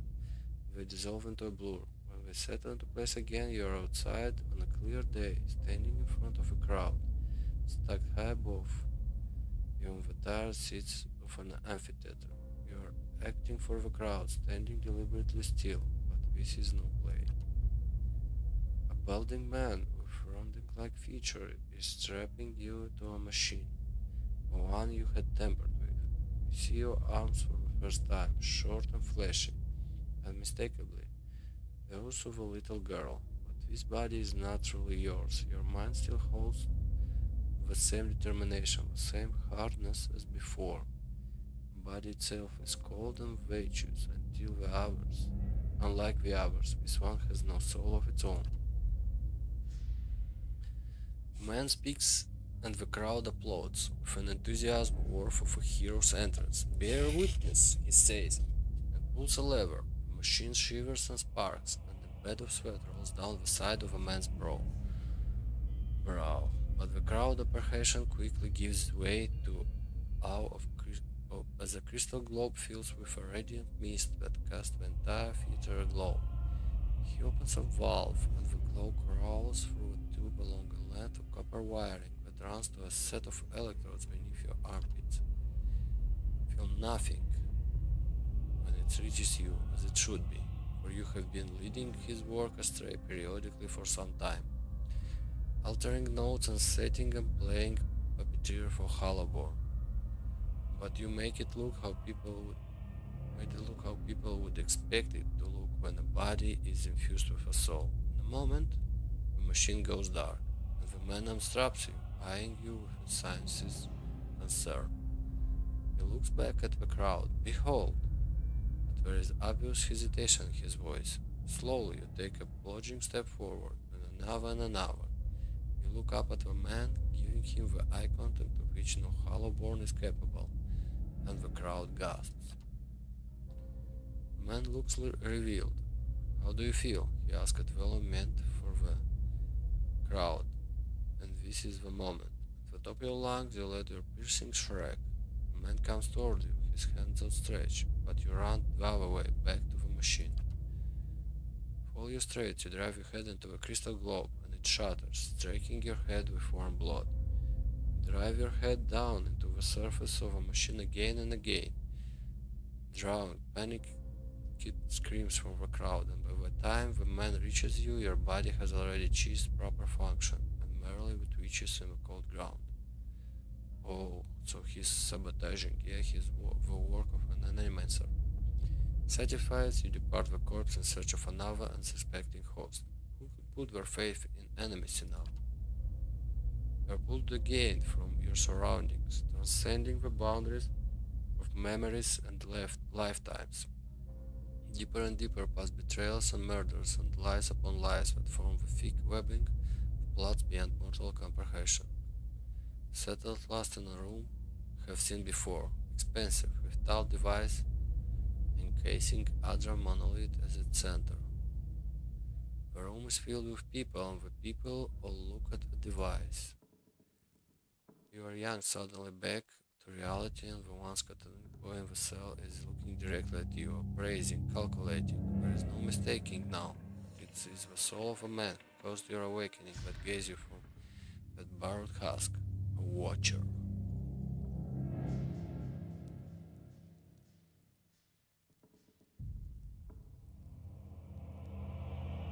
You made me into a watcher. I need you to undo it. Is that so? He makes no effort to hide his disinterest, but he continues to search your eyes. He makes a slight grunting noise. His eyes soften for an instant, and it seems, for but a moment, he recognizes you. He opens his mouth to speak, and seems to think better of what he was about to say. His jaw tightens.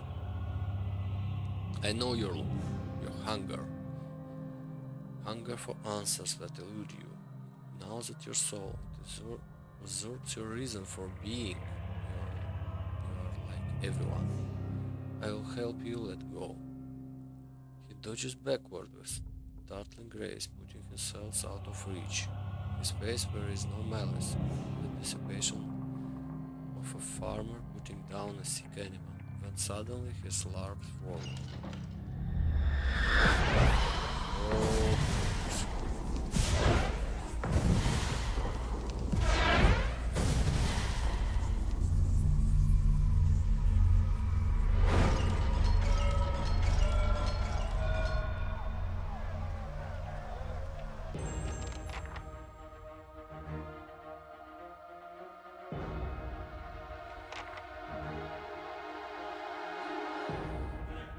Okay, let's, I'm here. Shadow!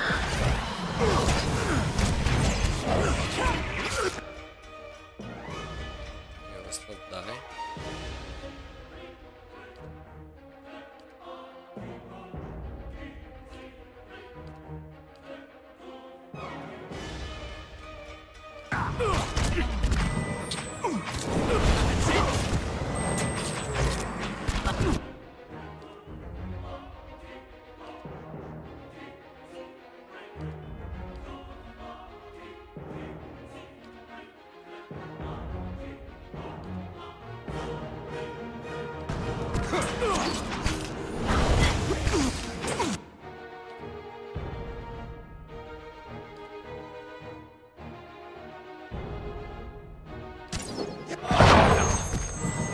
Shadow!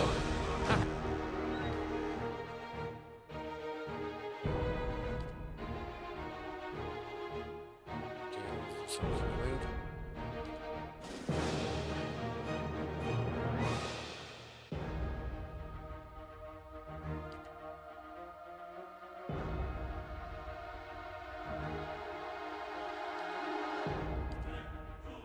That's it!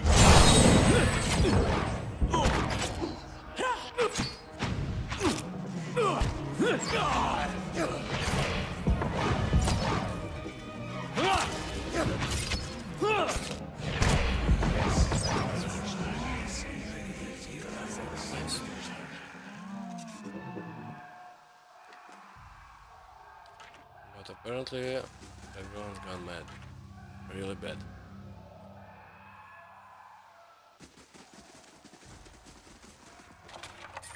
Margaren's fire casts light in dark places.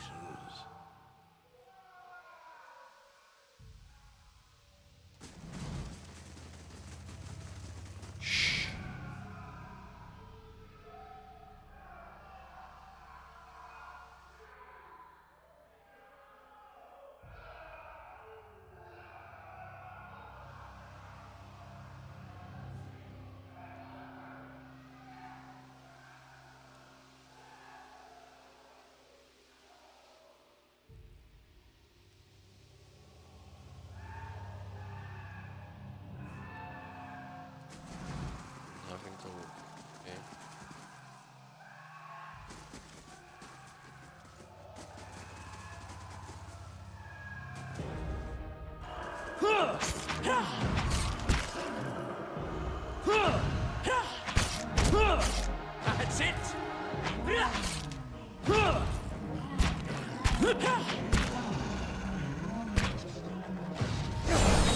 You're not getting through me.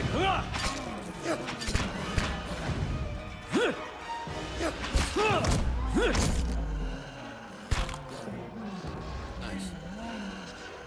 All right, then. Okay, let's see the map.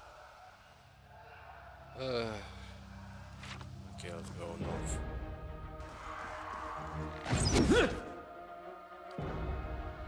Knock him down. What is it?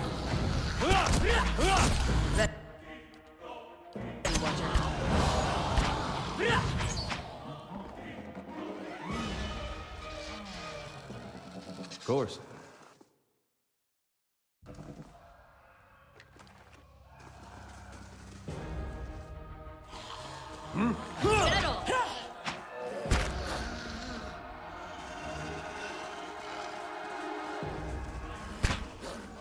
Leave it to me! What?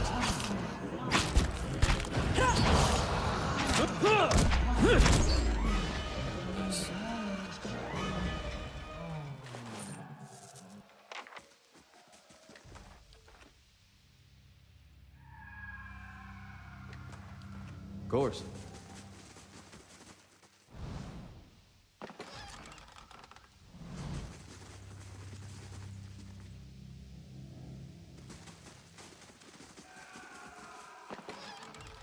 Nice and quiet.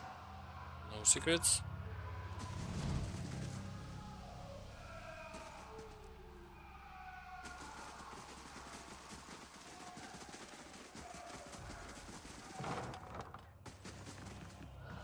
Slowly now.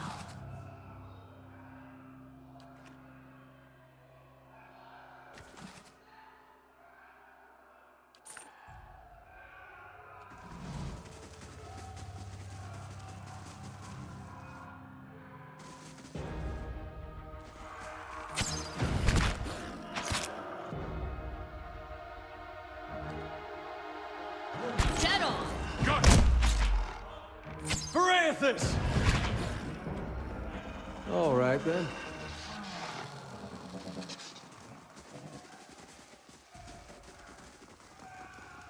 Interesting, this guy survived or not?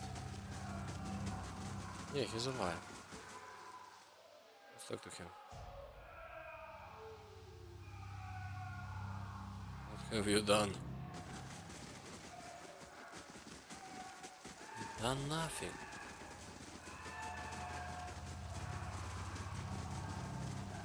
I see something.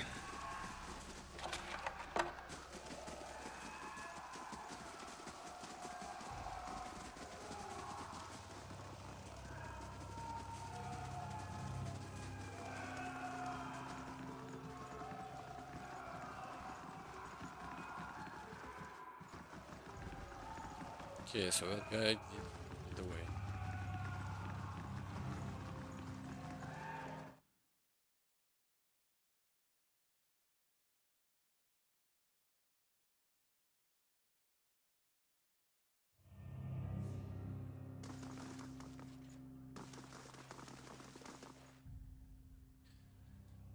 What the blazes happened down there? You were given permission to ask questions. I had things under control until I killed the Lady K spy, at which point he possessed a flesh construct. It's complicated.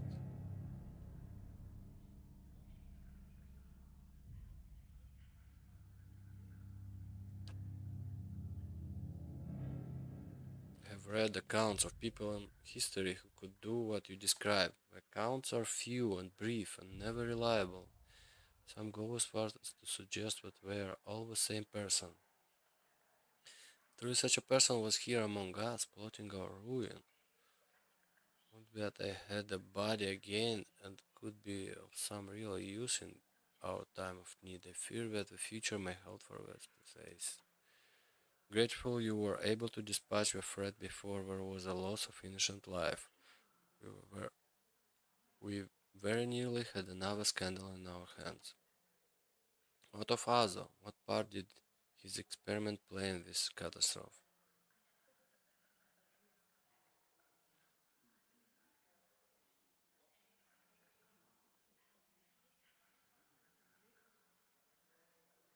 As I was only trying to help the patients, the Lady Key took advantage of him.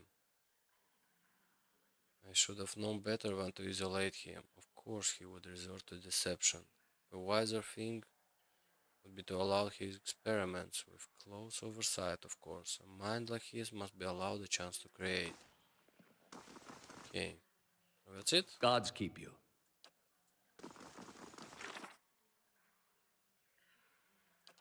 Yeah, we're done with it.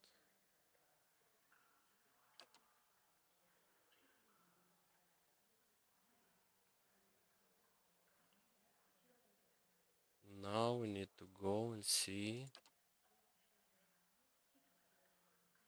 Find the tower. Okay, we know the tower. And travel to Direforge village. Direford village. Oh, we're gonna go for the tower now.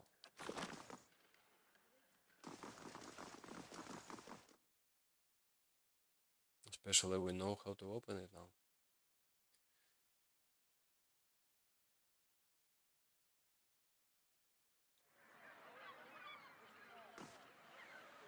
And you are? How do you do?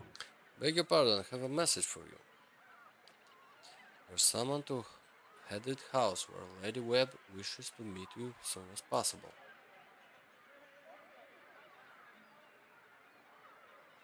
Not much you can do in these parts without Lady Webb knowing about it. At least that's what I always heard. Yes, it's true. Tell me about Lady Webb. Do you not know Lady Webb? She's no one's seen her exactly in a long time, but she's the mistress of Ginry Drow. Has been for a long time. She's supposed to be old, older than anybody, and she's never leaves her room. Some say she's wasted away and she's just a pile of bones, kept animated by dark magics. She's still at it, best anyone can tell, learning things, keeping us safe, pulling the stripes behind the throne too, said. As a ring of Cypers doing her bidding, telling her everything that goes on. You do wrong in this country, before you go asking the gods for forgiveness, best you ask Lady Webb first. Okay. Where can I find Hardred House? Okay.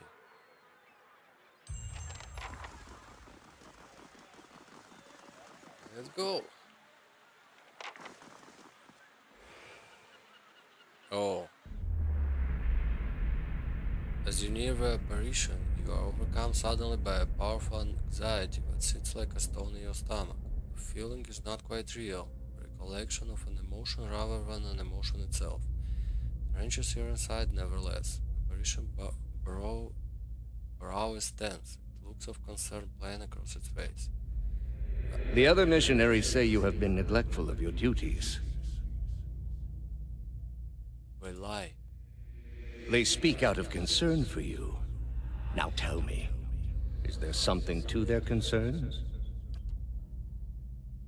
Pain in your stomach deepens, and you feel for a moment that you are about to be sick. Your mouth has gone dry.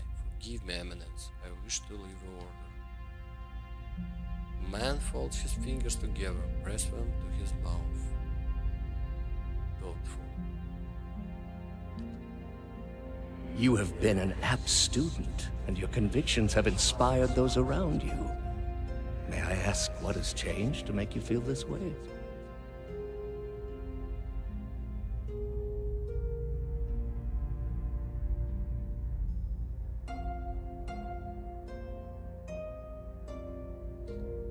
Oh, how do I know which one is right, yeah?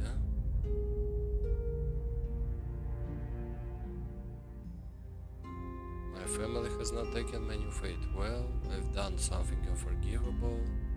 We were attacked on my last mission. Let's go with the first one. Apparition exhales slowly and its lips press together. A sympathetic rapport in his eye. Places its hand on your shoulder. These are the ways of the heathen world. Surely the gods would do better to destroy us all and start anew. Perhaps they would. It may come to that one day. This is why we must not fail. The heathens are beyond the gods' reach. They do not know better. We are tasked with delivering them to the gods, so that the gods may heal their souls. Is such a thing possible? I have seen it with my own eyes. You will see it too, if you choose to remain. There is no greater calling than the one we have chosen. Neither words, nor wealth, nor battle will end this suffering. Only the gods. Will you give them that chance? Not in your stomach seems to be losing all at once. The anxiety is replaced with something else entirely. Something warm and soothing. And it's something you know you can never repay. As the vision fades, you start to become cognizant of many odd looks aimed at you in your direction. Your last response echoes in your mind. I will. I don't understand. Are we bad guys or good guys? The lead kid.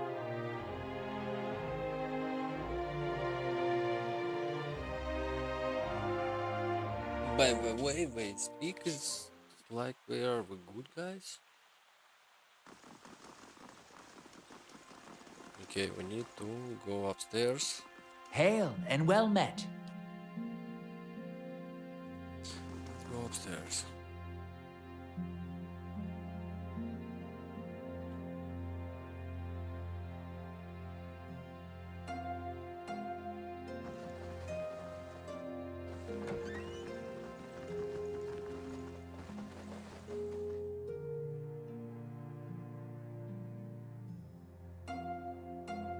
A blade in the dark. This woman clutches a thick stack of parchment with spindly wrinkled fingers, her flesh stretched thin to near translucence with extreme age. A gossamer veil over pale blue veins, ink, splotches and candle burns dots on stripe her hands like a quilt pattern after some great, indescribable truth. She does not look up from her reading. So, the messenger conveyed my summons. A miracle that would make the reincarnation of Aethys look like a child's cantrip, surely. It doesn't draw the most inspired minds, messaging. They failed me so many times of late, I nearly sent a cipher after you instead. So this is the Watcher who took over Cad Noir. Oh, don't look so surprised. It isn't an attractive expression. I wouldn't be where I am for long if I let details like that escape me. So it's true. The spies of hers don't miss much. And this fiasco in the sanitarium that you seem to have gotten yourself into the middle of. What in blazes possessed you to stir that nest of trouble? I'm investigating a strange group. Strange does not begin to describe them. The practices of the Leaden Key defy all reason. You're not the only one with an interest in their recent activities. I've lost 4 ciphers this year alone trying to get someone inside their ranks. As it is, we only have our suspicions about who is in the group and what they intend. Which I suppose means we have much in common with them. I asked you here because I wanted to know what your interest was in all of this. I thought perhaps we might help each other. Why are you looking for the Leaden Key? One of the members caused my soul to awaken. I need him to reverse it. She closes her eyes and the lids flicker. Then her face goes still, her mouth parts, glitter more than silver, and her hand briefly drops open, spilling some of her parchment to the ground. Pages waffling around her leg like the leaves of a dying tree. Her fleshy eyelids peel back and her gaze is immediately upon you. The gods are cruel, I'm afraid. The man you seek is Theos Ix Arcanon, Grand Master of the Leaden Key. One of the most elusive and dangerous men Aora has ever known. How do you know I seek Taos? Because you have seen his face, and that makes it a simple matter for me to see it. You even happened to catch him in his ceremonial garb, it seems. Must have been a special occasion. What can you tell me about Taos? More than most, though very few would know so much as his name. And there is no way of knowing how much of what I've read is true. The leaden key dates back more than 2,000 years. If rumors are to be believed, Theos was the one who created it. Oh, so the guy is 2,000 years old? What scraps of evidence exist suggest that he has died many times, only to be reborn each time exactly the same man. Awakened during adolescence with all the knowledge and experience of all his lifetimes. The plots he orchestrates sometimes take hundreds of years to bear fruit. Needless to say, this is not the natural order of things. But he is said to be one of Woodica's favored, and that old bat was never one to let rules get in the way of favoritism. That may also explain another supposed gift of his. His body is no boundary to his soul, and he is known to take possession of others, if their souls are weak enough. Often it is for elaborate deceptions, but sometimes he simply forces them to kill themselves. He is not known for his generous supply of pity. He is also not one to show himself in any but their most critical matters. If he has directly involved himself in whatever the group plots now, it may be your only chance to find him. And once you do find him, if you can find him, I would not hold my hopes too high if I were you. He is a driven, single-minded man. He will not have the slightest concern for your problems. How do you know so much about The same Taos? way I come by all my knowledge. Exhaustive research, spying, bribery, perhaps some less savory measures. Whatever the knowledge demands, I pay in full. There is nothing of greater value. Unfortunately, with Theos, there is also nothing more scarce. He has covered his tracks far too well. His manipulations of the course of history are lost to time now, though I believe they were many. What else is there to know about the Leaden Key? Precious little, I'm afraid. You may know much of it already. No one member knows the identity of more than a handful of other members.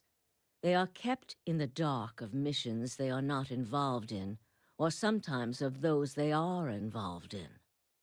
They exist to hide secrets they themselves don't know, if you can imagine how gullible someone must be for that to appeal. Despite that, they are very good at what they do, owing much to their founder, who will take matters into his own hands when necessary, and he does not fail. What do you want from me? Keep me informed. The Leaden Key has been busy lately, and that is distressing news. I can only guess as to what they intend. You seem to have a knack for turning the stones they've crawled beneath. Keep turning them. Dunreed Row will not stop you.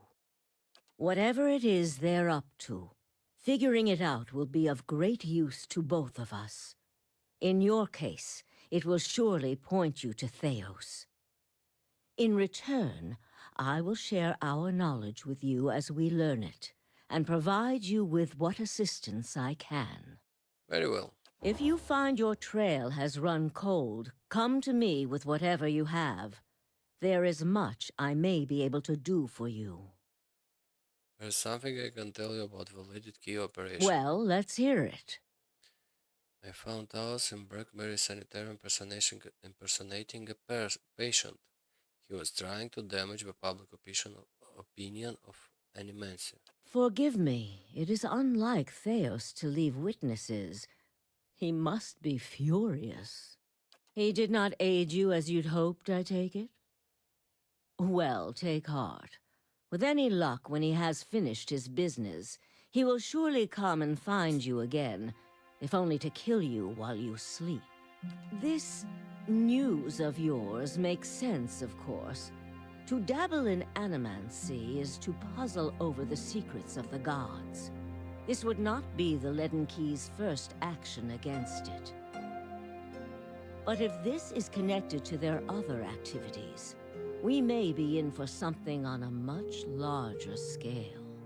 If we can learn more about their goals and methods, perhaps we can get the palace behind us. With Avar's support, we may be able to put a stop to this. That's all. Have other questions? Yes? All the things there are to know in this world, and you ask me about work. Deerwood is a rebel country. Conflict is in its blood. If you think a few guards posted in our cities keep chaos at bay, you are very new to town indeed. We are Deerwood's cipher investigators, of course. But what we really are is its last barrier against anarchy.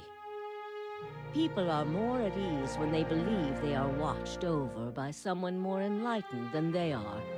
It pacifies them. So that is the image we foster. And we do try to be enlightened for their sake.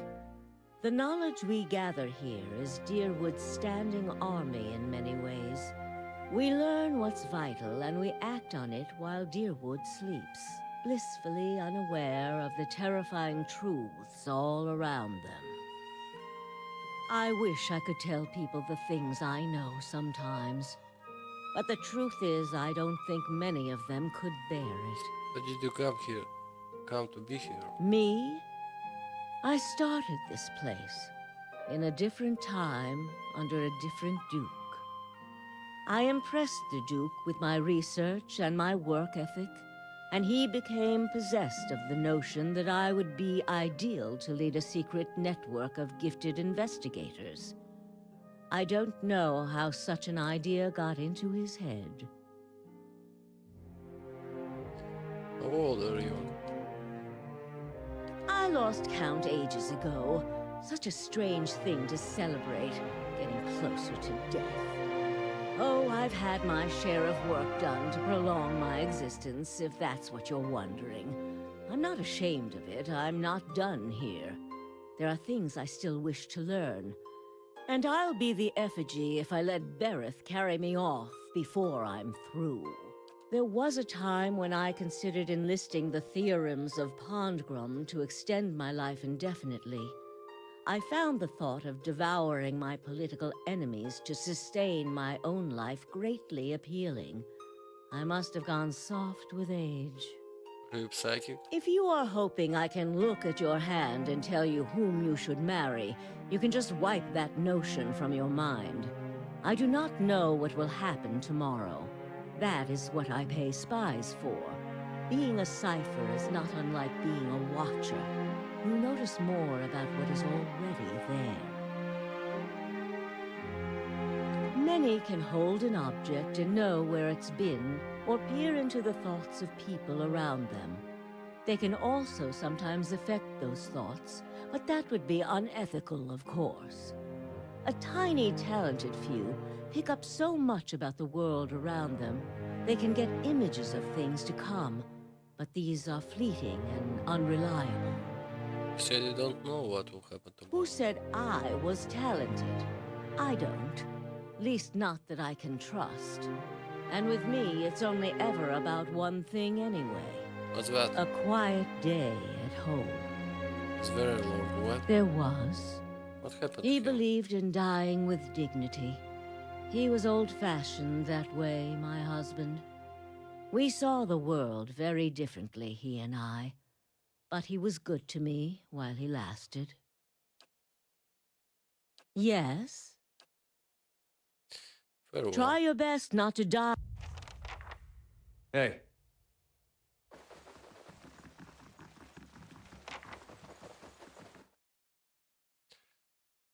Okay, now we go to a tower, yeah?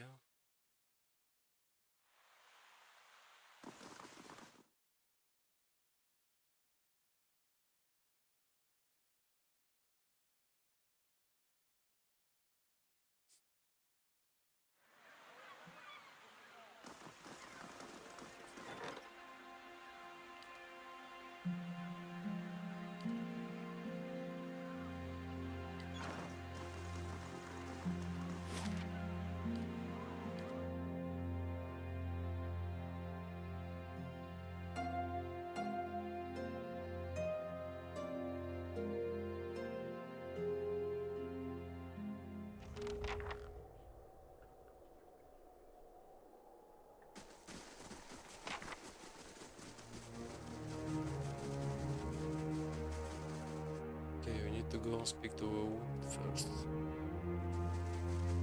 Maybe not.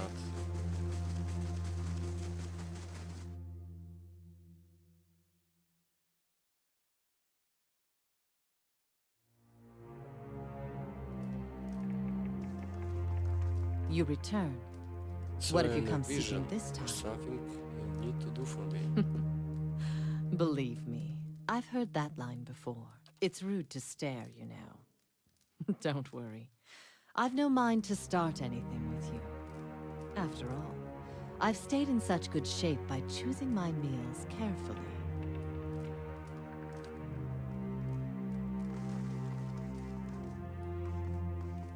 You return. What if you...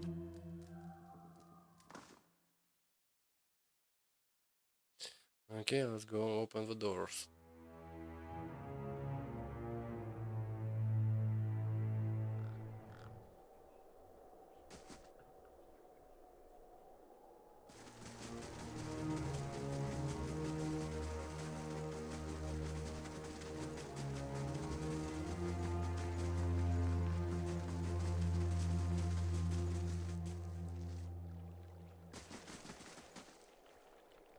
Speak the words you learned from the leaded key.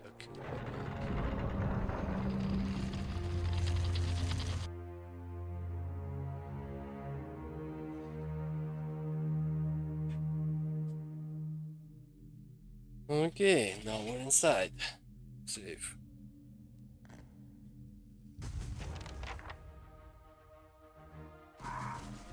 Let's fight some undead, yeah?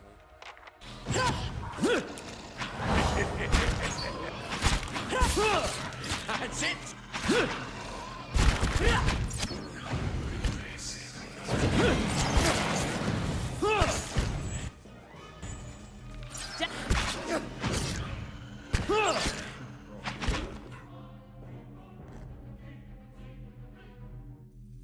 I'll see what I can find.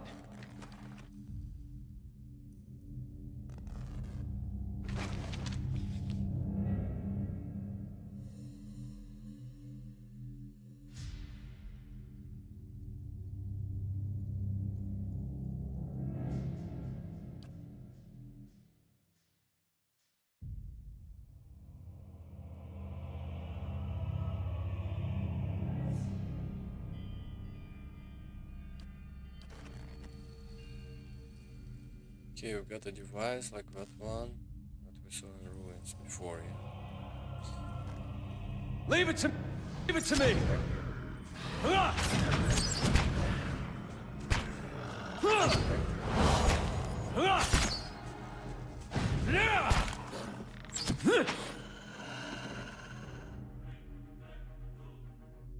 Be cautious. Be constant.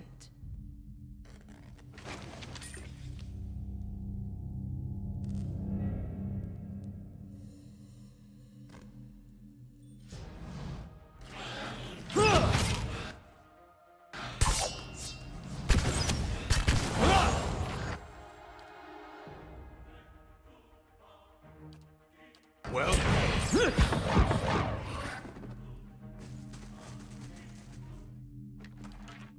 there's something ahead.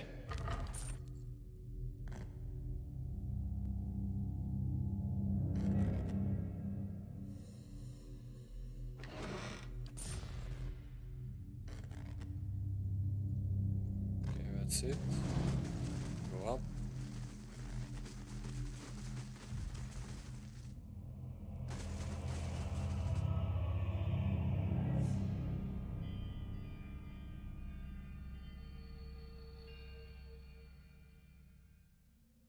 keeping an eye out. Hey.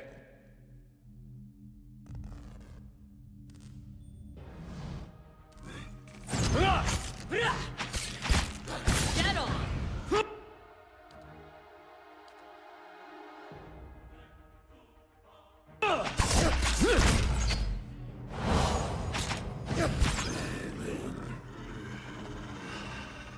Slow and silent.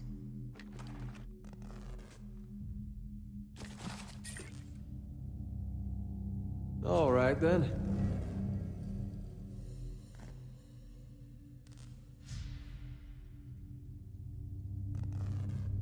You're not getting through me.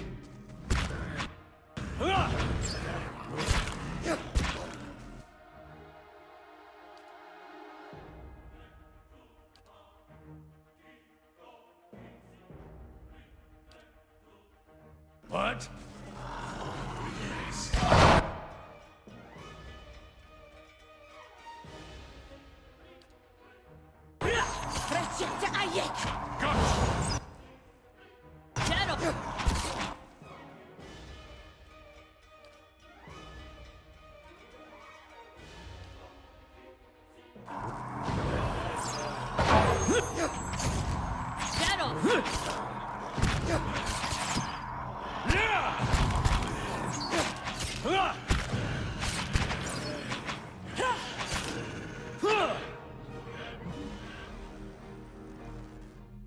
Nice. No one's got All right, then. damage.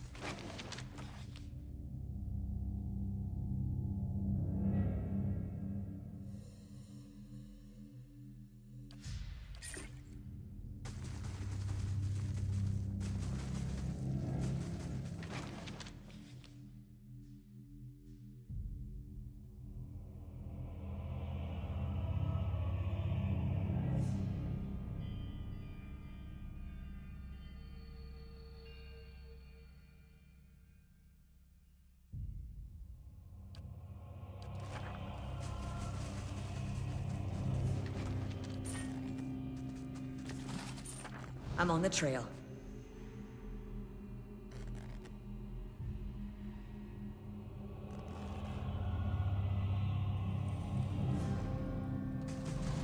Okay, let's go fire. Only undead things inside this tower.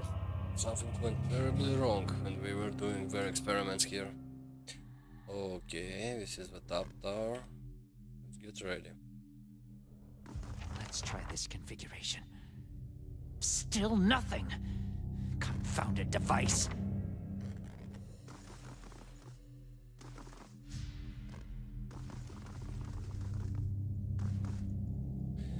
Man hunches over a strange mechanism, with his spine sharp, rigid, rising from his arched back. He's barely clothed in filthy rags, and the patches of skin you see are molted green. Spoiled stench emanates from him. He is so intent on his work that he doesn't notice you until your shadow falls over him. He turns and sees you, he snarls and scuttles behind the other pedestal. Only his buried teeth seem to have escaped decay. His eyes are yellowed and bloodshot, but they flicker with intelligence. He averts his gaze and holds a hand in front of his face. Shouldn't be here. What do you want? Tell me what happened here. That's what I'm trying to figure out. Forgive me. Forgive me. Research. We came to do research on the tower. Some commission from gods. It hardly matters now. Given the catastrophe that followed, the commission you and your research may matter a great deal.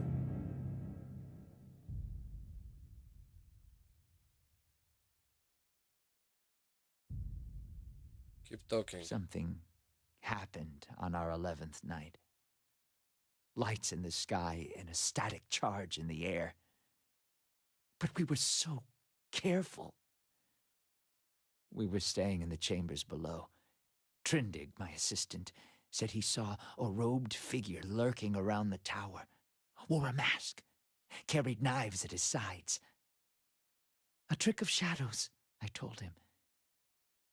The next morning, we felt strange, like we hadn't eaten in weeks. So dazed that we didn't at first notice the blood around our beds, the strange wounds that had appeared overnight. And the machine, this cursed spire, dormant for 2,000 years, lifeless through hundreds of our experiments, and we wake that morning to find it spinning on its own. On its own! How can we stop what we couldn't start? Years I've been doing this. Years. I know how these things work, but I don't know how this happened. Nowhere to go. That's the problem. Their souls are trapped here like flies in a jar, clinging to rotting meat.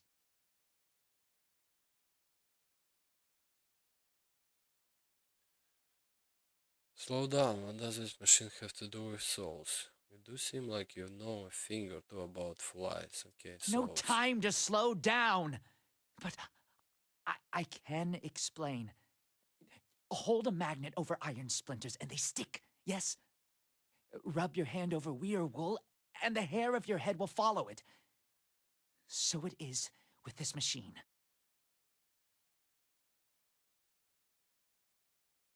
It has the power to manipulate souls, but why? For what? And how many others lie buried in the ruins of Erglanfath? No. Focus on this one. It's imprisoned our souls in our bodies. Cut the root between essence and flesh. Left a dwindling soul stuck in a shriveling husk. There was a stranger in the tower the night this happened? I didn't see him. My assistant, he saw him. We laughed. Said he was spooked by the cemetery. Perhaps it was already too late. I don't know what he did. But by morning, the machine was on and we were slain. People were already on the streets, complaining of neighbors and family members acting strangely. You're not like the ghosts on the street. Not yet. But I will be. My body is dead. My soul, imprisoned in this corpse, only makes it seem otherwise. And as the body decays, so does the mind. Until nothing is left but the hunger. The only way to forestall the process is through a regular infusion of essence. Living flesh is the only ready supply. I'm not proud of any of it. Hunting men and women in the early days of the affliction. Picking off soldiers that came to investigate. But I'd do it again. I'll do it as long as I must to end this disaster. You could help. Help me end this. Help me find sustenance. What happened to the rest of your team? By the time I realized what had happened, the district had already been sealed. So we fed when we needed, and locked ourselves in the tower to work. And then there came a time when the hunger struck, and there was hardly anyone left. How can I help? Well, I know the answer to this one. Will want to eat us. Not your help I need. It's Harridan, shrew. Squanders her research on frivolities, then refuses to make herself useful. Runes. The runes are the last part of the puzzle. Acantha knows them. She gives them to you, and you can turn the machine off. Release our souls. She wasn't here the night the machine came on, staying with her patron somewhere near. Too good to be buried with our ignorant company.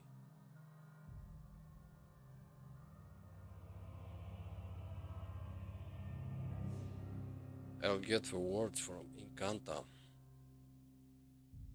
Yes. Acantha. She was here, in the district. Probably here still, always prepared. Clever lady, that one. And perhaps you'll bring me something. Something to keep me sharp. Then I show you a secret about the machine. Something to make you strong.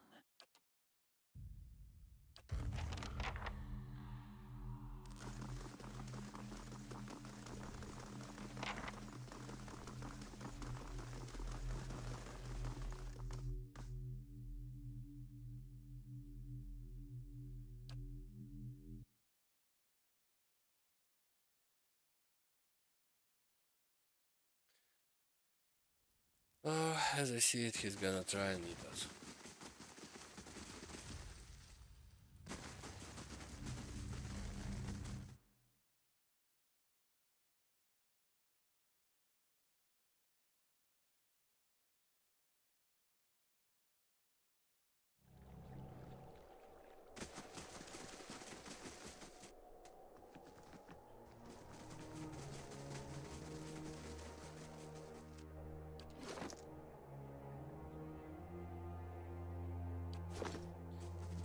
Did all the quest in a different order than it was intended, yeah. Side quests and the main quests. Well, what can you do? Sometimes you just need to follow the flow, yeah? Not overthink things. You return. I need the What words if you that come operate seeking the this time? Ingenian machine in the tower. That fool Aldhelm. He sent you, didn't he? I can hardly believe he's had the cleverness to survive. That simpleton thinks he can understand how to use something without understanding what it is, or why it is. He dabbles with ancient and powerful devices, with all the finesse of a blacksmith. He sends you here to petition me for aid after years of disparaging my research. I'll bet he didn't even tell you the tower's name, did he? That's his problem. Always looking for solutions without caring for meaning.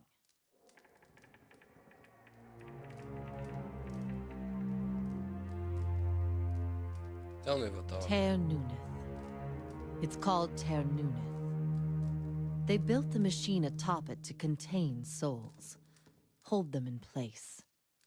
But the others I've seen, machines scattered all over the Deerwood, are relays, built to move souls.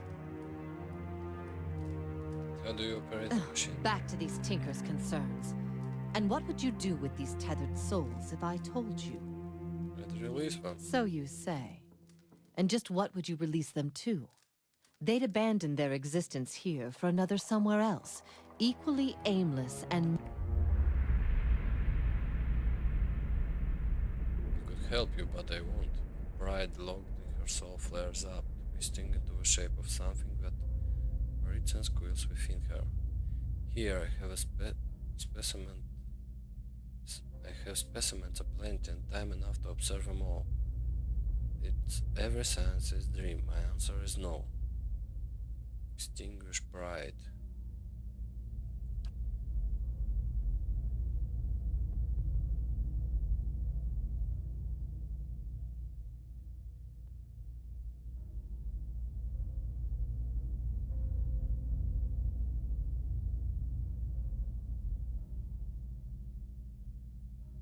And who will know about it?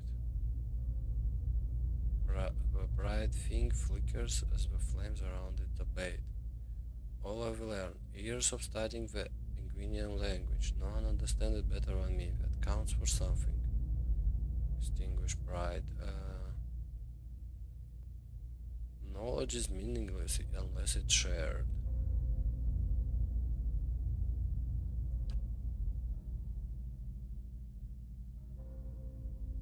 A foolish and false sentiment.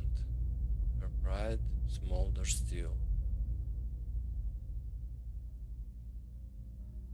One day we'll die with you.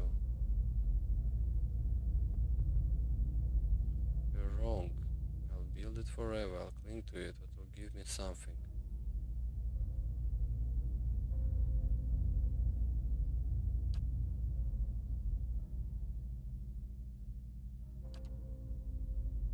So be it. My studies and efforts shall grow through yours.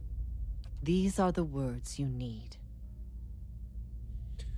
Her cold, dry fingertips rest on your temples, and you feel her reaching into your mind, forming images from the darkness, her own flesh through your head.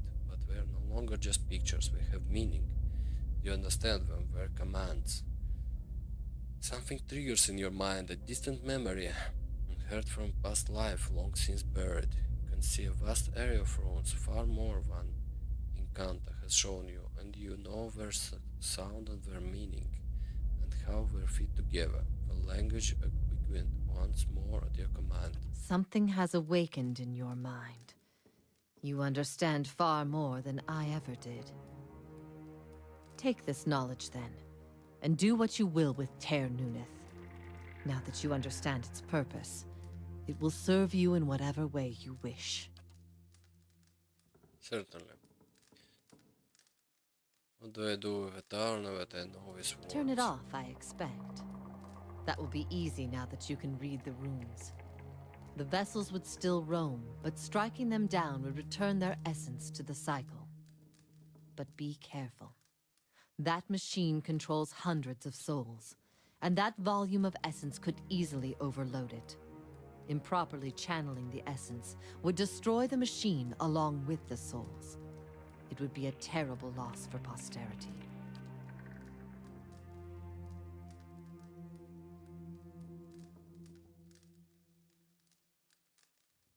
Said the other towers around Direwood were constructed to move souls. Why would Ingridrians have wanted to do that? Another mystery. Hypothetically, anywhere they wished. The real question is always why. To intermix them the way a player shuffles his deck, the way a farmer rotates his fields, to collect them like butterflies under glass, to melt them down for a raw essence. Fortunately, I don't know. Remind me, how do you know so much about the tower? I read the runes. I still don't understand why I would want to build a machine with ever souls. Perhaps we didn't, perhaps that's why we built no other machines like this one. We now see the ingredients as master soul manipulation, but they couldn't have attained their expertise without copious trial and error. Perhaps this was not such experiment.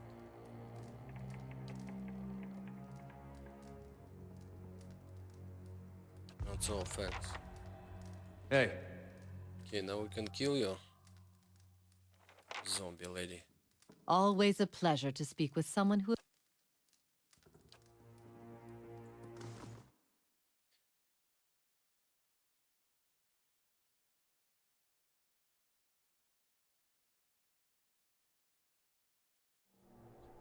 All right, then.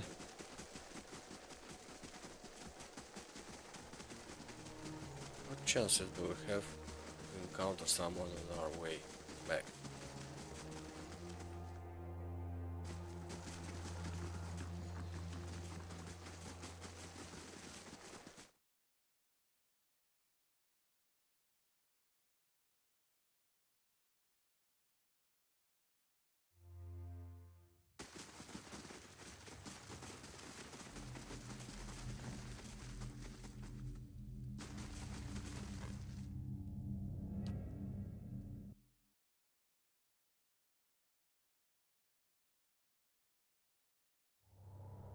Okay, I'll save it.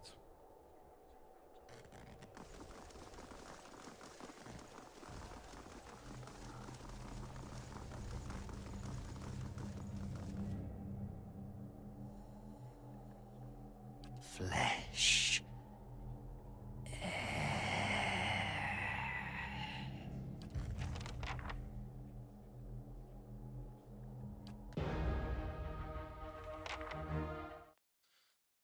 Okay, let's not disturb him.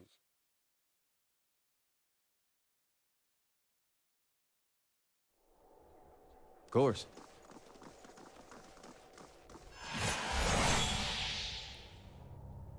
A jagged adder pillar rises in front of you, encased in stonework and run through with a copper veins. The panel is covered with runes, which you can now understand. recognize words for end and for hold. The dial is currently fixed on hold. Also recognized by an inscription that the manner in which you turn the dial is means of throttling the device. So we can destroy it or end it. Let's do end. Let's save the souls, yeah? Let's not destroy them. As the command words leave your lips, the dial sinks into water under your hand. Something like a thunderclap sounds overhead. The glow fades from the machine as it falls dormant.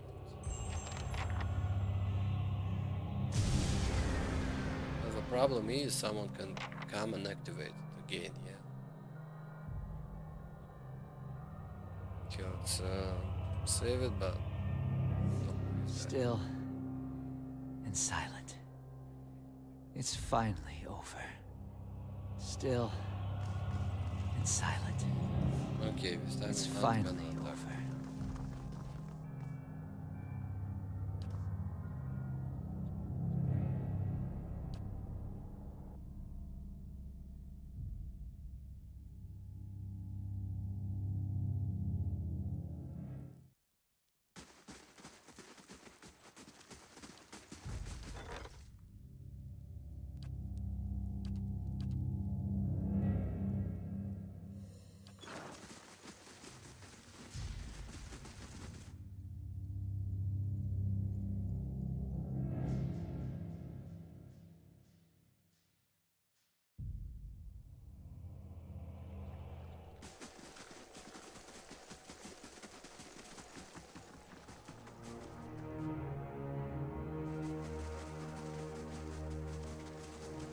Go talk to the Lady Web, yeah?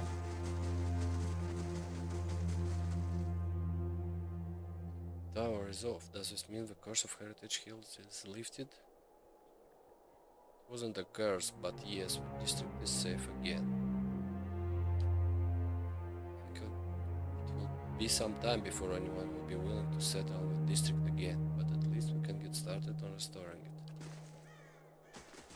Of course. Now we need to go to Direford village, I think, yeah? Got one more vision to check. What was it? It was about a cliff or something.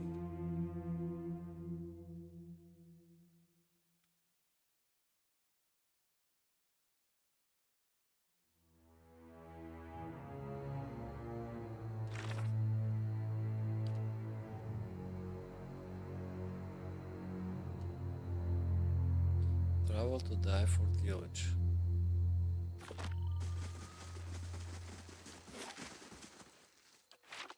Okay, let's travel.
Here.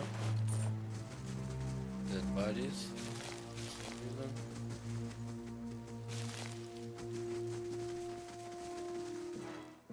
And some lives. Shadow!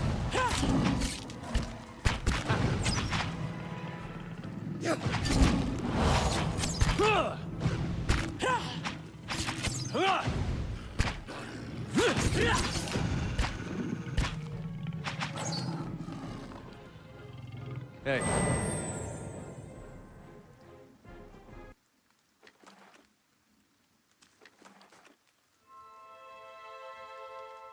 All right then. Shadow!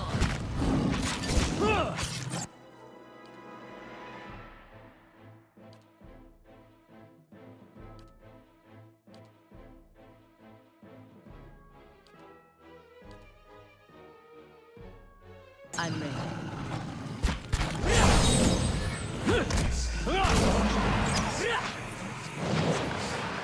Shadow!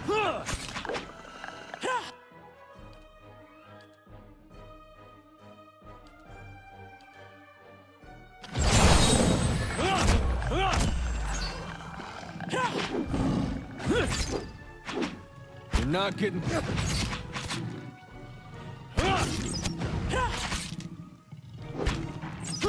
Yes?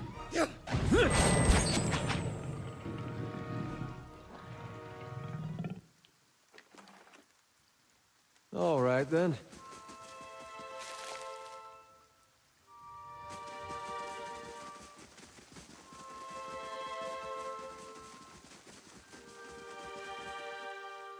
You must gather your party before venturing forth. Let's go to the village, yeah.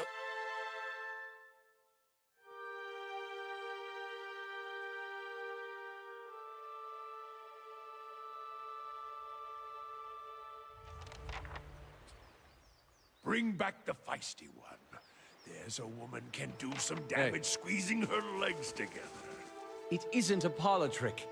Besides, she doesn't take orders well. She has backbone, that woman.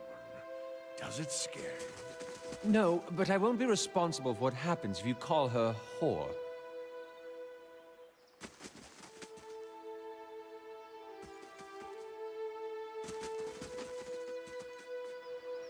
Hello.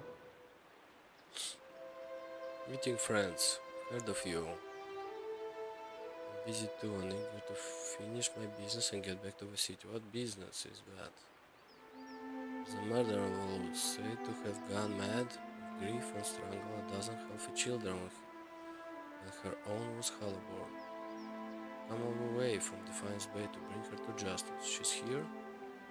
She's hiding out in the village. We go in after her ourselves, but the problem is she knows our faces. There's no telling what she'd do if she saw us coming. We'd like to avoid any further unnecessary bloodshed. Her name's Niffer. She's an Orlan. We want to get her out of town so that we can deal with her coolly. Intellect. If she's a mass murderer, why did the Duke didn't send the Circable Knights after her?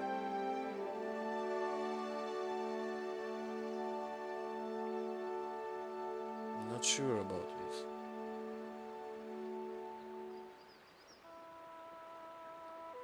I have a few questions. Remind me what you're looking for. Good day to you. Okay. Hey. Got a problem, yeah? Send it from someone? Unwillingly.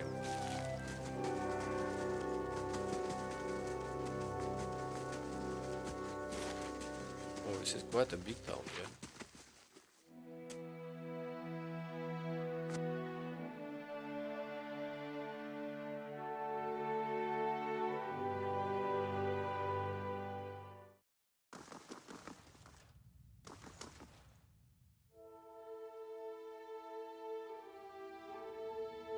Out with you! I already told you what... I'm sorry. I thought you were one of those ruffians. How may I help you? What happened to you? I never saw their faces. Strange, hooded men asking about those ruins. Cleoban Relag. Most of the brigands who come through here asking about the ruins are looking for a few ancient trinkets.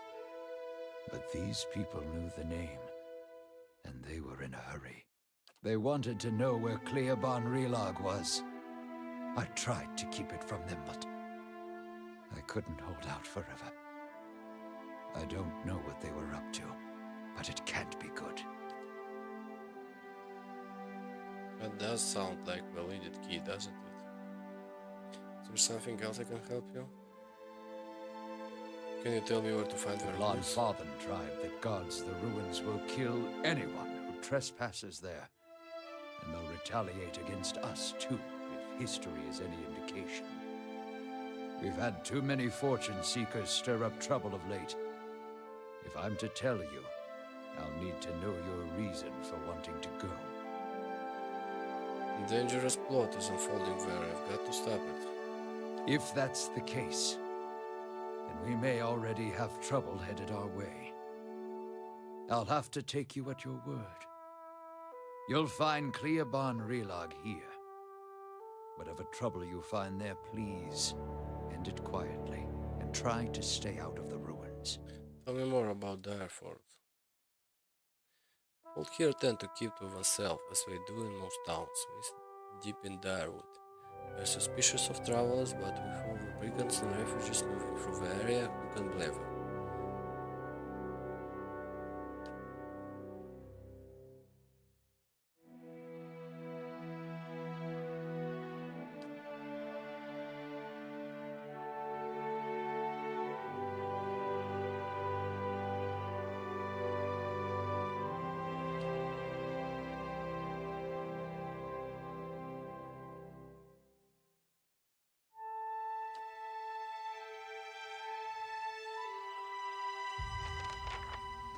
Okay, let's save it. Okay guys, I think that's it for now. I'm gonna continue next time. If you enjoyed, hope to see you next time. And bye.